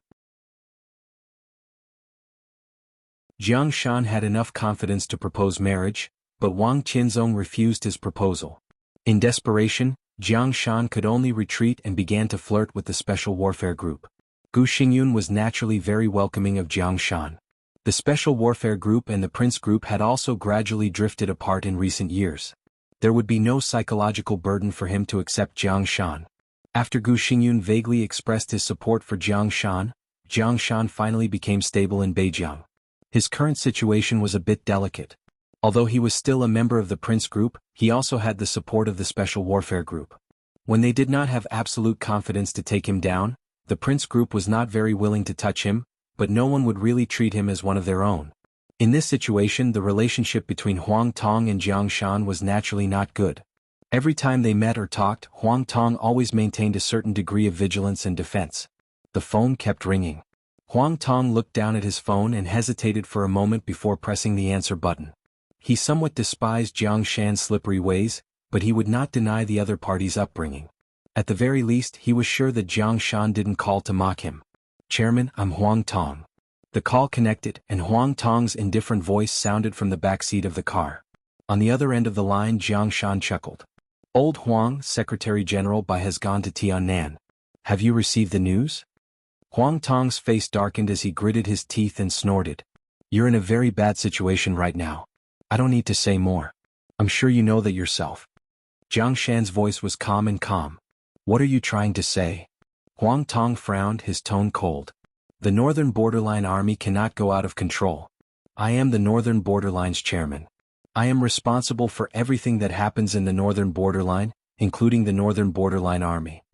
Jiang Shanping said indifferently. Huang Tong pondered for a moment, and a sneer gradually appeared on the corner of his mouth.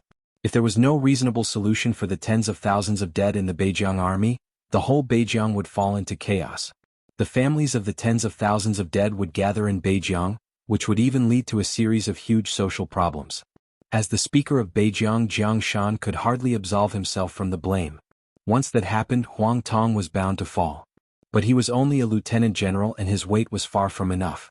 The Prince Group would inevitably take advantage of this opportunity to take over Jiang Shan and replace him with a real member of their own. Therefore, Jiang Shan's phone call seemed to explain his attitude. He was afraid. Huang Tong suddenly relaxed and seemed to find some comfort in his heart. His laughter was a little sarcastic. "No one is willing to let the Beijiang army go out of control. I am the first person responsible for this matter. It's not good for me if the army goes out of control. But what can I do now? I just received a notice from the army headquarters. The army headquarters has agreed to the maneuver of the Beijiang military region in the desert, and then there's no then. What can I do?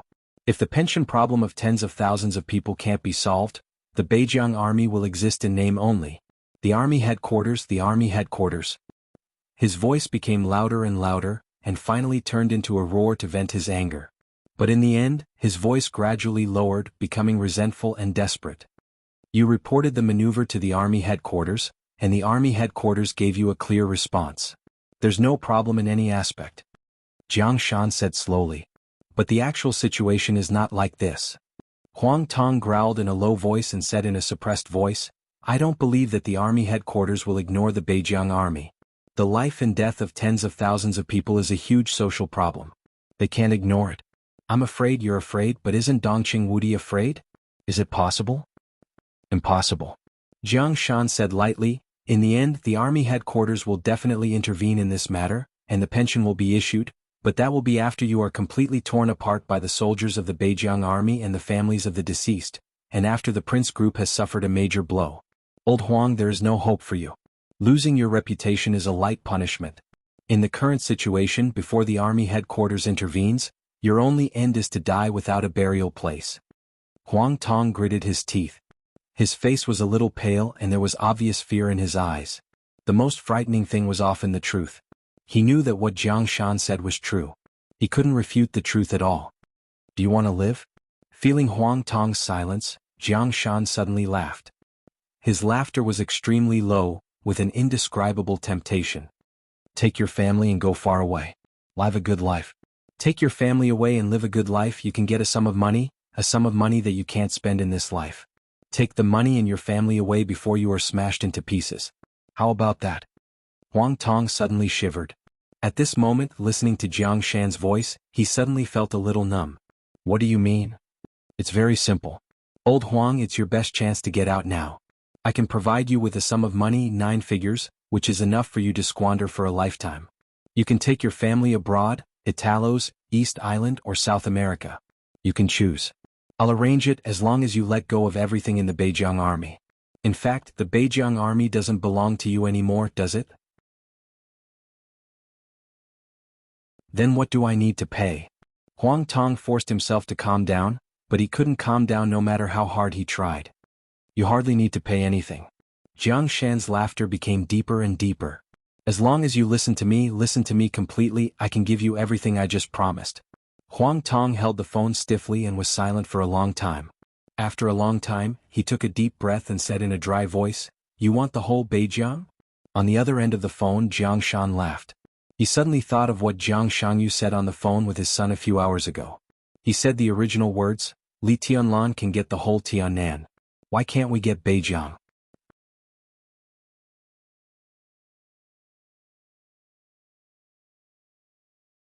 Chapter 909.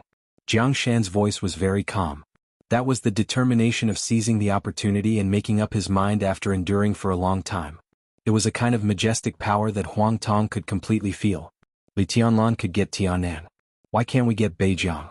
Huang Tong's brain was buzzing. He carefully tasted this sentence and said in a hoarse voice, You? I can't arrange so many things alone, especially the life of you and your family abroad in the future. Jiang Shan said faintly. 9 figures of money, the life of a rich man in East Island, Italos, South America, all these meant that Jiang Shan had a lot of available resources in his hands. Whether these resources were his or not, he could use them and made a promise which was enough to explain a lot of problems. Huang Tong's breathing was a little short. I don't understand. What are you still hesitating about? Jiang Shan's voice was very indifferent. But every word he said and every word was with the taste of naked ambition in Huang Tong's ears. The kind of wild ambition that was no longer hidden and completely exposed. What do I need to do? Huang Tong shook his head fiercely and said in a deep voice. As Jiang Shan said, he really had nothing to hesitate about. He was already at the end of his rope and had no choice. He would either die or spend the rest of his life in the desert prison. After offending Li Tianlan, his own family was doomed to be extremely miserable, and Lin Yuxian had already said that he would kill his whole family within a week. What else could he hesitate about? The hope that Chen Fangqing gave him was indeed too small, so small that it could be ignored. First of all, you have to cooperate with Shaoqing. Jiang Shan's voice was a little hoarse with a touch of faint joy. Shaoqing? Huang Tong was stunned and frowned. Yang Shaoqing? Jiang Shan said faintly. Huang Tong took a deep breath and smiled self-mockingly. Yang Shaoqing was the Northern Borderline Legion's Deputy Legion Commander. He was Huang Tong's main assistant, but among the 3 Deputy Legion Commanders, he was ranked last. His ability was also extremely average, and he was in charge of unimportant tasks such as logistics and health. But no matter what, Yang Shaoqing was indeed the main leader of the Northern Borderline Legion.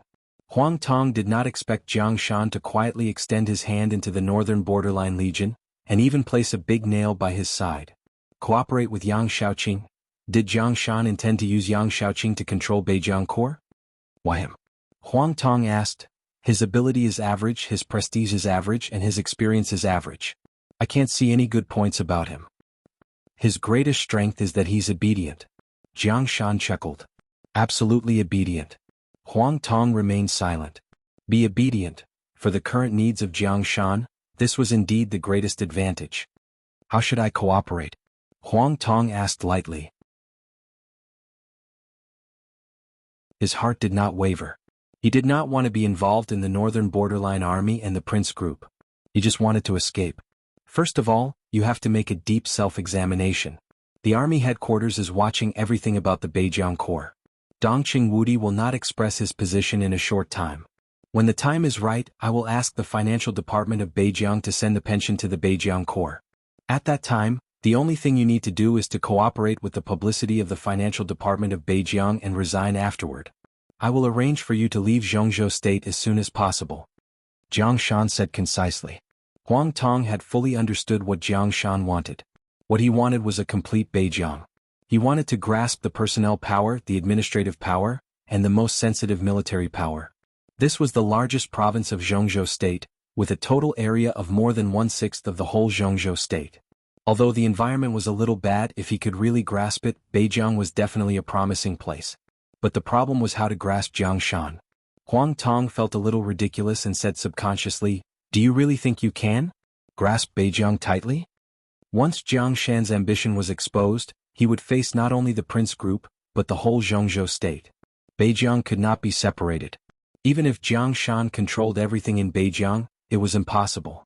Without strength he was not qualified. When Zhongzhou State issued a transfer order, some of Jiang Shan's trusted subordinates would be transferred away, or even directly. Jiang Shan would have little means to resist. A powerful provincial speaker who also served as a counselor was enough to make several groups in Zhongzhou State join hands to deal with him. He did not believe that Jiang Shan could not think of this. "I have my own way." Jiang Shan remained calm. "Split." Huang Tong narrowed his eyes. "It's cooperation and balance." Jiang Shan laughed. "At that time someone will support me. Dongqing Wudi and even the president may support me. But this is not what you should pay attention to. Next you should cooperate with Shaoqing." Huang Tong fell silent. He had no interest in the future of Beijiang. What he wanted most now was a way out. He changed his posture and said slowly, "Why should I believe you? After I do all this, I can leave Zhongzhou State and even live the kind of life you said? I can arrange for your family to leave first." Jiang Shan said flatly. "If it's not enough," Huang Tong directly interrupted Jiang Shan with a sneer. "Arrange for my family? Or do you want to threaten me with my family?" Jiang Shan chuckled and said directly, "I don't have to lie to you. You can also tell me directly what you want or what you want. There are many plans and we can talk about them." Huang Tong was silent. Jiang Shan waited patiently for a while and chuckled again. "It seems that you need to think about it." Huang Tong still did not speak. Jiang Shan's tone became softer and softer. "I respect your choice, but you must know that your time is running out." He chuckled and silently hung up the phone. Huang Tong sat in the car with a livid face. Looking out of the window at the scenery that kept retreating, his expression was a little tangled and struggling. He had a lot of things to worry about. For example, was Jiang Shan trustworthy? For example, was the channel arranged by Jiang Shan safe? If everything was certain, would the so-called safe place become a different kind of cage? He would be controlled by Jiang Shan all the time and sometimes even become a bargaining chip? Even if this was not the case, Zhongzhou State had always been persistent in hunting down traitors. Would his family be found? Huang Tong really did not want to leave Zhongzhou State unless it was a last resort. However, to find Qin Fangqing? How sure was he that he could protect himself? Huang Tong suddenly shook his head. He held the phone and seemed to be wondering whether to call Qin Fangqing again. The phone rang again. Huang Tong's arm trembled and he answered the phone again. This time, the secretary on the other end of the phone was more careful. She reported the situation of Haoyue Group in a voice as light as a mosquito's hum. Huang Tong's face gradually turned livid, eventually pale, and then slowly became determined. December 5th. The morning of the second day after his arrival in Tiannan. After a short period of preparation, countless news about Haoyue Group were exposed by a large number of media almost at the same time. This behemoth with a market value of hundreds of billions was deeply rooted in various fields of Zhongzhou State. In its violent turmoil, all kinds of news were overwhelming in the eyes of everyone in Zhongzhou State. Tax evasion, power for money transactions, driving up prices, forced demolition, murder, suppressing competitors by illegal means, and embezzling public property in collaboration with some big shots.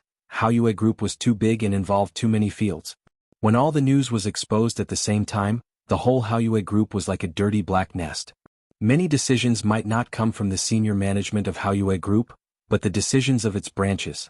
However, with the death of the chairman of Haoyue Group, all the crimes were pointed at, intentionally or unintentionally. The dead chairman.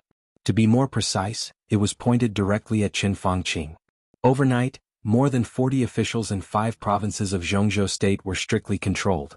Among them, Southwest City and Tianfu Province became the hardest-hit areas. Numerous partners of the Haoyue Group terminated their cooperation with the Haoyue Group. The Flourishing Age Fund took action immediately. A large amount of funds poured into the stock market and crazily suppressed the stocks of the listed companies of Haoyue Group. It was all as if it had been prepared in advance. Before everyone could react, the shaky Haoyue Group was close to collapse. In one morning, nearly 20% of the shares of Haoyue Group had fallen into the hands of the Flourishing Age Fund. All the forces that followed the activities of the Flourishing Age Fund had different degrees of gains. The stock price of Haoyue Group fell wildly, and bad news continued to be exposed. In the face of continuous bad news, everyone in Haoyue Group could do nothing. In the third hour of the news exposure, the background of the chairman of Haoyue Group gradually began to be exposed on the internet. Conspiracies and dangers seeped into reality from the internet, and all kinds of rumors completely shrouded Qin Fangqing. In the hidden dragon sea of Yuzhou State, Qin Fangqing sat in the office and carefully read the news one after another. His face was extremely gloomy. The MP of the propaganda department of Zhongzhou State had always been one of the leaders of the Prince Group. But the news could appear in the major media, which already showed that the MP could not control the situation of the propaganda department at present. Or did he not want to control it? The hostile takeover of the Flourishing Age Fund was carried out completely and scrupulously. Every moment, the shares of Haoyue Group entered the pocket of the Flourishing Age Fund. The Ministry of Supervision had set up a task force and began to investigate the 5 provinces exposed in the news. Dozens of officials from several provinces were involved, so the Ministry of Supervision attached great importance to it. This storm was destined to be just the beginning. No one knew how big the case would be behind these dozens of officials. Qin Fangqing felt powerless. Everyone gave a push when a wall was down. Even he had a feeling of helplessness at this time. He managed to control his emotions and dialed the internal line. When the phone was connected, he asked directly, "What did Han Donglu say?" As soon as he found out that the Flourishing Age Fund attacked Haoyue Group, he had asked his temporary secretary to contact Han Donglu and planned to meet him. On the phone, the young secretary who was temporarily responsible for conveying Qin Fangqing's will because Yuan Lin was not there, said in a trembling voice, "Boss Han said that he is on his way to Tiannan and has no time to come to Yuzhou for the time being." Tiannan? Qin Fangqing suddenly felt a little uneasy. What is he doing in Tiannan? With whom? To be exact, he is going to Xinyuan City to attend the funeral of Emperor Dong's palace. Boss Han is now with Her Highness Situt Songyue and His Highness Wei Kunlun. The secretary said cautiously.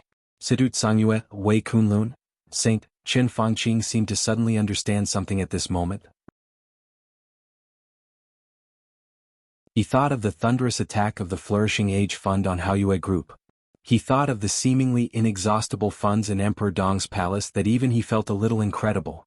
He thought of the different voices made by those who were on good terms with Han Donglu in the group recently. Han Donglu was standing with Saint and the Hidden God. He clenched his fists and abruptly hung up the phone. His face was livid. Military counselor. He took a deep breath, stood up and kept pacing in the office.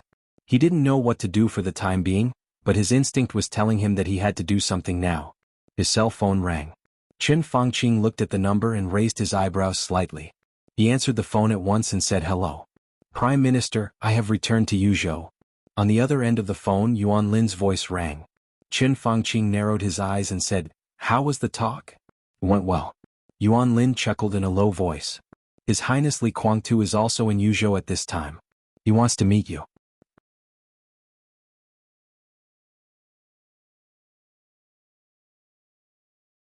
Chapter 9-10. Li Tianlan didn't have a moment of leisure in the whole afternoon and evening.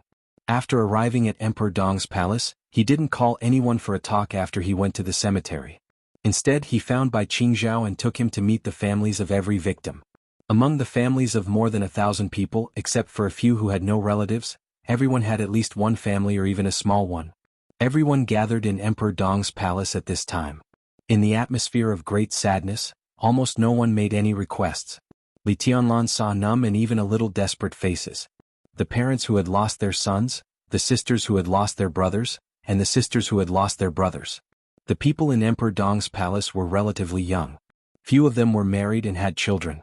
But even so, Li Tianlan still saw some widows and children who had lost their husbands and fathers. Li Tianlan became more and more silent. Perhaps no power initially rose on the bones of its own people. The nightmare army that had lost more than half of its people. This was equivalent to the most powerful force of Emperor Dong's palace. The price of this rise was so heavy that the whole Emperor Dong's palace was covered with a layer of blood. The blood of their own people. The indescribable heaviness pressed on Li Tianlan's heart. He tried his best to meet each of the family members. Seeing their numb expressions and listening to their suppressed cries, Li Tianlan's heart was completely filled with a strong and complex emotion, which made him feel ashamed and even breathless. Bai Qingzhao made a promise without any hesitation. Everyone who died in Emperor Dong's palace would be regarded as a martyr. The pension of the military headquarters would be implemented within 3 days. Within the whole Zhongzhou state, every family member could enjoy all the benefits of a martyr's family. Li Tianlan also made a promise to Emperor Dong's palace. Emperor Dong's palace would award every soldier of the Nightmare Army with a Medal of Bravery. For those who died in the war, their immediate family members would have the opportunity to settle permanently in Shenyuan City and be allocated housing. In addition to the pension of Zhongzhou State, each family could get an extra 5 million yuan from Emperor Dong's palace as well as a commercial insurance of 500,000 yuan for each immediate family member. At the same time, all the jobs and employment opportunities in Shenyuan City would be open to the relatives of the martyrs who met the conditions. The children of the martyrs could enjoy special treatment in primary schools, junior high schools, senior high schools and universities all over Zhongzhou State. Li Tianlan's voice was very light and gentle. The sword qi, as soft as a breeze, flowed slowly above Emperor Dong's palace. His voice easily covered the entire Emperor Dong's palace and reached everyone's ears. Bai Qingzhao was dumbfounded. Everyone in Emperor Dong's palace listened to Li Tianlan's promise. Even the grieving family members were in a daze. It was not that no one had thought that Emperor Dong's palace would compensate the dead, but no one had ever thought that the so-called compensation would be so. Bai Qingzhao shook his head subconsciously.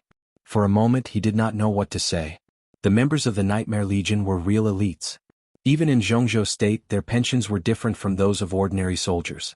They were all paid according to the pension standard of grassroots officers but slightly lower than that of middle-level officers. The exact amount was 3 million yuan for each of them. The compensation given by Li Tianlan was 5 million yuan plus an insurance of 500,000 yuan. There was only one compensation, but the insurance was 500,000 yuan for each immediate family member. This was practically the highest standard of compensation in the world. In addition, they would be allocated a house and permanent residence in Shenyuan City, which was equivalent to having a household registration in Shenyuan City. In this city, which was now like a luxury item, the work of household registration was still being prepared.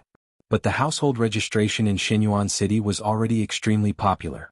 With the development of Emperor Dong's palace, the household registration in Shenyuan City would definitely become more and more popular, and the houses in Shenyuan City would naturally be more popular. In terms of other compensation, jobs, and education, Li Tianlan also made promises. There was no need to say anything more about his sincerity. Li Tianlan did not know what else he could do. Everything he said must be effective, and he himself could afford the compensation now. Not only the victims in this war but from now on, the families of all the soldiers who died for Emperor Dong's palace could enjoy the same treatment. At this moment, Li Tianlan thought of the Li family which was supported by Li Honghe, and the large graveyard of the Li family. Li Tianlan could not resurrect the people who died for the Li family in Emperor Dong's palace. He could only try his best to compensate them so that they would not have to worry about the future. At least, he had to be worthy of what they had done for Emperor Dong's palace. As for buying people's hearts and minds, Li Tianlan had never thought about it. Small favors might be used to buy people's hearts, but after his promise was made and realized, those who still thought so could only be called stupid. When the compensation exceeded a certain limit, it showed his sincerity. It was enough to make everyone in Emperor Dong's palace die for Li Tianlan. It was a kind of sincerity that everyone knew that even if they died in the war, their families could live a good life. When it was nearly midnight, Bai Qingzhao ended the meeting with the family members. He looked a little tired. He was no longer young and did not know martial arts, so he was naturally in poor spirits. Ning Qianxing followed Li Tianlan and glanced at Bai Qingzhao. He said softly, I have informed the kitchen to make some supper. We won't drink wine. Anyway, eat something and rest. I'll go to the cemetery again. Li Tianlan shook his head and patted Ning Qianxing on the shoulder. Take the Secretary General there to eat something and then rest. Don't worry about us. Ning Qianxing seemed to want to say something, but when he saw Qin Weibai, who had been quietly following Li Tianlan, he nodded and walked over with Bai Qingzhao. Qin Weibai gently held Li Tianlan's hand and exerted a little force. Are you tired? Li Tianlan glanced at Qin Weibai. I'm fine. Qin Weibai smiled gently and asked, Are you tired? Li Tianlan shook his head. Nowadays, unless he was greatly hurt, he basically did not feel tired. But after meeting with so many family members, his heart had been hit by strong emotions, so it was inevitable that he felt a little tired. Shaking his head, Li Tianlan took a deep breath and walked toward the cemetery. He said softly, I asked Badian to compile a list of the dead. I'll be in the cemetery tonight. You stay with me. He did not ask Qin Weibai if she wanted to rest. He did not ask anything. It was just a simple notice. Tomorrow was the day of burial. More than 1,000 soldiers of Emperor Dong's palace. Li Tianlan wanted them to leave without any scruples, but at the same time he would leave their last trace in Emperor Dong's palace before they were buried. He was the owner of Emperor Dong's palace. Qin Weibai was the hostess of Emperor Dong's palace. Li Tianlan was there and Qin Weibai had to be there. It was their obligation. Okay. Qin Weibai nodded obediently. Li Tianlan bent down and picked Qin Weibai up. The sword light flickered slightly. Their figures disappeared in an instant. The soft sound of running water rang in the night. A chilly wind blew through Shenyuan City in the middle of the night. Qin Weibai came down from Li Tianlan's arms and saw the huge morning hall that was still lit. It was quiet in the morning hall. But many family members of the dead were keeping watch here. Seeing Li Tianlan and Qin Weibai suddenly appear, many people subconsciously stood up. Sit down. Li Tianlan shook his head. He gestured for them to sit down. He looked at the crowd in the morning hall and did not speak for a long time. Your Majesty, a young man who looked to be in his 30s took 2 steps forward with some hesitation. Li Tianlan glanced at him and pointed to a direction not far from the morning hall. A high black wall had been erected there. The black wall was more than 10 meters high, thick and solemn. It was a neatly cut rectangle. It was a wall with a length of tens of meters, a height of more than 10 meters, and a thickness of nearly 3 meters. The edge of the wall was carved with complicated patterns and surrounded by blooming flowers. Behind the flowers was the clear surging lake. An exquisite arch bridge crossed the water and led straight to the cemetery. Li Tianlan glanced at the high wall and said calmly, This is the Wall of Heroes in Emperor Dong's palace. I've got the list of the dead from Badian. I will carve their names on the Wall of Heroes one by one. This will be the last trace they left in this world and the most important trace they left in Emperor Dong's palace. Because they are the beginning of the glory of Emperor Dong's palace, and they will become the history of Emperor Dong's palace in the future. I will not forget them. In the future, Emperor Dong's palace and my descendants will not forget them. The young man looked at Li Tianlan in a daze. The corner of his mouth moved, but he could not say anything for a while. Li Tianlan nodded to him and walked to the Wall of Heroes, which was extremely solemn and deep in the night. Li Badian was already waiting there. He solemnly held a long list in his hand. Li Tianlan took the list and handed it to Qin Weibai. You read it and I will write it, he ordered. It was like a ceremony. It was the simplest ceremony, but it was also the ceremony of the highest standard in Emperor Dong's palace. Okay. Qin Weibai took the list with both hands. Her body was straight, and her long hair was flying in the night wind. She looked down at the list, and there was an indescribable holiness in the watery night. Her eyes fell on the list and she read the first name. The sword energy surged in front of the Wall of Heroes. Li Tianlan put his fingers together like a sword and carefully carved the first name on the dark wall. The night was getting darker and darker. The sword energy surged on the Wall of Heroes. Li Tianlan wrote in the air very seriously, stroke by stroke. People in the morning hall gradually came over. More and more people came over, surrounding Li Tianlan and Qin Weibai in the center. They watched and listened quietly. The hostess of Emperor Dong's palace said one name after another in a soft and gentle voice. In the bright sword light, the young Emperor Dong carved the names on the wall one by one, and they became the history of Emperor Dong's palace. Heaven and earth were silent. In front of the black wall of heroes, everything seemed to have frozen. Suddenly, there was an extremely suppressed cry in the crowd. The cry seemed to be contagious and the range was getting wider and wider. Li Tianlan quietly carried out his own carving.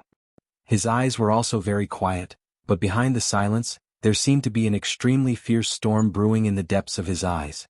From late night to dawn. From dawn to noon. When a private helicopter slowly entered the Tianan area and approached Shenyuan City, Li Tianlan finally carved the names of more than 1,000 victims on the wall of heroes. Every stroke was densely packed. Li Tianlan stared at the area on the wall full of names. After a long silence, his fingers moved slightly. A line of extremely simple words appeared behind the list of names. December 2nd, desert. That was the end of his description. That was probably the only description that Zhongzhou State could reluctantly allow. He stood in front of the wall of heroes for a while and slowly turned around. Qin Weibai had carefully put away the list and looked at her quietly. After standing all night, her posture was still straight, but her lips were a little pale. Because she hadn't drunk any water, there were even some very slight chapped lips. Drink some water and have a good rest at night, Li Tianlan said softly. Qin Weibai nodded and said yes. Tianlan, is the burial after lunch? Ning Qianqing came over and asked. The funeral in Emperor Dong's palace was simple. No one was invited. Only Bai Qingzhao represented the military ministry. Except for him, everyone else was from Emperor Dong's palace. After all, it was not a happy event. There was no noise, no so-called liveliness. It was quiet, solemn, sad, and depressing. Such a Emperor Dong's palace was like a wounded beast licking its wounds alone, refusing all people who had nothing to do with the funeral and the deceased. Li Tianlan glanced at him, thought for a while and said, ask the family members. Besides, not all the people are here yet. Wait for our 2 deputy palace masters. Ning Qianqing was stunned. Deputy palace masters? Do. He glanced at Qin Weibai subconsciously. Qin Weibai smiled and shook her head. As everyone knew, there was only one deputy palace master in Emperor Dong's palace, and he was saint of the invincible realm. Ning Qianqing raised his eyebrows and asked, who is the new deputy palace master? They will be here soon. Li Tianlan said calmly. The helicopter flew over the sky. As far as the eye could see, the vague outline of Shenyuan City could be seen. Military counselor, who had been staring at Shenyuan City, suddenly smiled and said softly, I'm a little nervous. I'm nervous. What? Saint sat in his seat and was watching a variety show on the cabin TV. Hearing Saint's words, he shook his head subconsciously and smiled. Maybe I'm used to hiding in the dark. When being sinister becomes an instinct, people who are about to appear in the light will indeed be nervous. Han Donglu was silent for a while. He turned to look at Saint and wondered, aren't you the same? Among the 12 super masters of Samsara, except for Flaming Fire, who had always been with Qin Weibai, the other super masters had their own duties. But Saint and military counselor, who ranked at the top, rarely appeared. Strictly speaking, they were the existences of hiding in the dark. Countless experts in the dark world were killed by them. In the end, they also tricked Zhongzhou State. Mount Shu and the Flourishing Age Fund directly supported the power of Samsara Palace in Zhongzhou State. They had an absolute guarantee in both money and force, especially after Saint entered the invincible realm. Of course, I'm different from you. Saint snorted. That's true. Han Donglu nodded thoughtfully. I'm more low-key. I'm really different from you. You? Low-key? Situ Sangyue, who had been silent, glanced at Han Donglu. For Zhongzhou State, Han Donglu was a philanthropist, the god of fortune, and the patriarch of a neutral wealthy family. But internationally, the Flourishing Age Fund could be said to be really notorious. Han Donglu's great reputation was accumulated by the Flourishing Age Fund again and again in the international financial market. Star State, East Island, countless countries. It was especially so for some countries with relatively weak forces and imperfect financial order. They hated and feared Han Donglu. Every time there was a bloody storm, Han Donglu was always at the forefront of the struggle. Such a person could not be said to be low-key in any case. That's actually right. Saint nodded. He is indeed low-key in the dark world. Situ Sangyue froze and also fell silent. Han Donglu, military counselor of Samsara Palace. Before she knew this news, it was impossible for her to link these two identities together. Except for a few extremely important occasions, military counselor of Samsara Palace, basically did not show up. If he was confined to the dark world, military counselor was indeed extremely low-key, so low-key that he did not even have a sense of existence. He silently controlled the core saber of Samsara Palace. He silently developed his strength. He silently extended his hand to the six. He silently supported the development of the Flourishing Age Fund. Finally, he revealed his identity at the most appropriate time. Everyone was inexplicably shocked and dumbfounded, and then there was fear from the bottom of their hearts. In today's Emperor Dong's palace, Li Tianlan had the strongest force, and Emperor Dong's palace had the strongest cohesion. The existence of Han Donglu made up for all the shortcomings of Emperor Dong's palace. This alone was enough to show his importance. Situ Tsangyue thought silently for a while, and suddenly looked up at military counselor. I have a question. Military counselor was a little confused. Situ Tsangyue narrowed her eyes and said calmly, in the past 2 years, have you been secretly supporting the development and construction of Emperor Dong's palace? Military counselor said, ah, and nodded. Situ Tsangyue did not ask how much the investment was, because it must be an astronomical number that was enough to suffocate her. She just felt a little strange. With such a large investment amount, the capital movement of the Flourishing Age Fund has not been noticed by Zhongzhou State? How is this possible?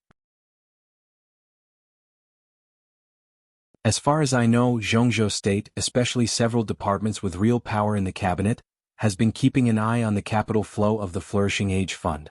And even if they haven't found it, don't the people in Emperor Dong's palace know it?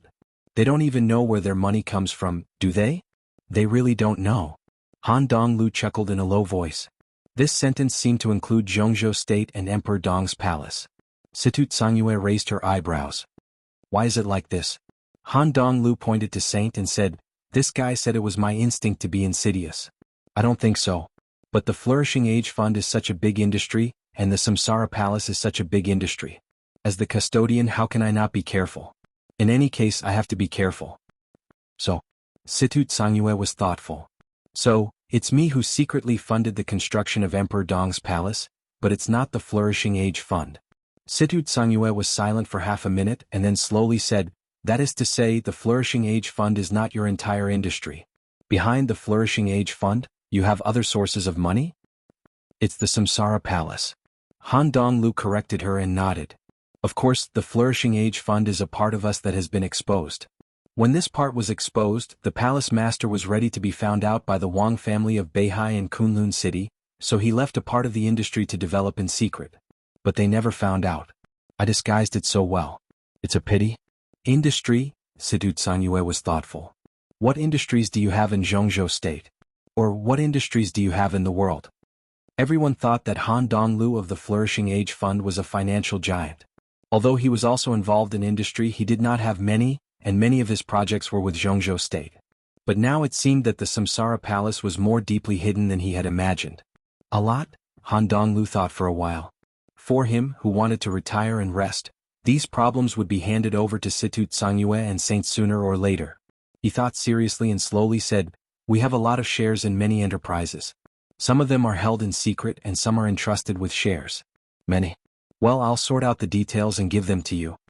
Many? Situ Tsangyue thought about the so-called a lot, and asked subconsciously, how many? More than 600. Han Donglu said casually. How many? Situ Tsangyue felt that her ears could not be trusted for a moment. I must have misheard. More than 600, more than 1/10 of which belong to the world's top 500 companies. There are also several funds similar to the Flourishing Age Fund. Han Donglu said slowly, that's about it. Situ Tsangyue felt a little breathless for a moment. Everything Han Donglu said was completely beyond her wildest imagination. She had no idea how much wealth it meant. In fact, one thing is right. Saint suddenly said, the outside world thinks that the Flourishing Age Fund can mobilize more than 1 trillion funds in the shortest time. It's not wrong, but they seem to have misunderstood something. The so-called trillion is not Zhongzhou State dollars but star dollars. Situ Tsangyue took several deep breaths in a row, but still said nothing. Star dollars was the currency of Star State. In recent decades, the exchange rate with Zhongzhou State dollars had been 1 to 3, which meant that the Flourishing Age Fund was 1/3 of the economic strength exposed by Samsara Palace. This is, how did they do it? Situ Sangyue couldn't help but ask, and her tone was full of disbelief. She really didn't know how to express her inner amazement. This was done by the palace master. Han Donglu said calmly. Situ Sangyue was silent for a long time and then whispered, "A miracle. Miracle." Han Donglu said the word silently several times and then laughed. He pointed to Xinyuan City, which was already close at hand. "The real miracle is in front of us." Situ Sangyue stood up and quietly looked at Xinyuan City, which was getting closer and closer, and the eye-catching Emperor Dong's palace in Xinyuan City. She took a deep breath and her face gradually calmed down. Situ Sangyue, Wei Kunlun, Han Donglu. They were only 3 people. But today they brought a lot of things. The elites of Mount Shu and Sai City would enter Emperor Dong's palace as soon as possible and become a new, larger Nightmare Legion than before. The Flourishing Age Fund and all the industries of Samsara Palace would be integrated with Emperor Dong's palace as soon as possible to make up for all the shortcomings of Emperor Dong's palace. From today on, Han Donglu would serve as the chief financial officer of Emperor Dong's palace, responsible for the merger of the Flourishing Age Fund and Emperor Dong's palace. This would also be his last job before retirement. And Situ Sangyue would become the 2nd deputy palace master of Emperor Dong's palace and the 3rd invincible realm expert of Emperor Dong's palace. A new identity, a new path, a new future, and a new stage. Under the sun, the helicopter slowly landed in the solemn and silent Emperor Dong's palace. The 3 of them tidied up their clothes and slowly walked out of the cabin. In a solemn atmosphere. This was destined to be a grand debut that shocked the world. Divine Emperor of 9 Heavens. You're tuning in to the Han Lee's Wuxia Chronicles YouTube channel. We're so grateful for your support, and don't forget to subscribe to join us on this incredible journey through captivating stories. Your generosity through donations truly makes a world of difference, as it's the primary source of revenue that allows me to expand and enhance this channel for you. Thank you from the bottom of my heart for being a part of this adventure.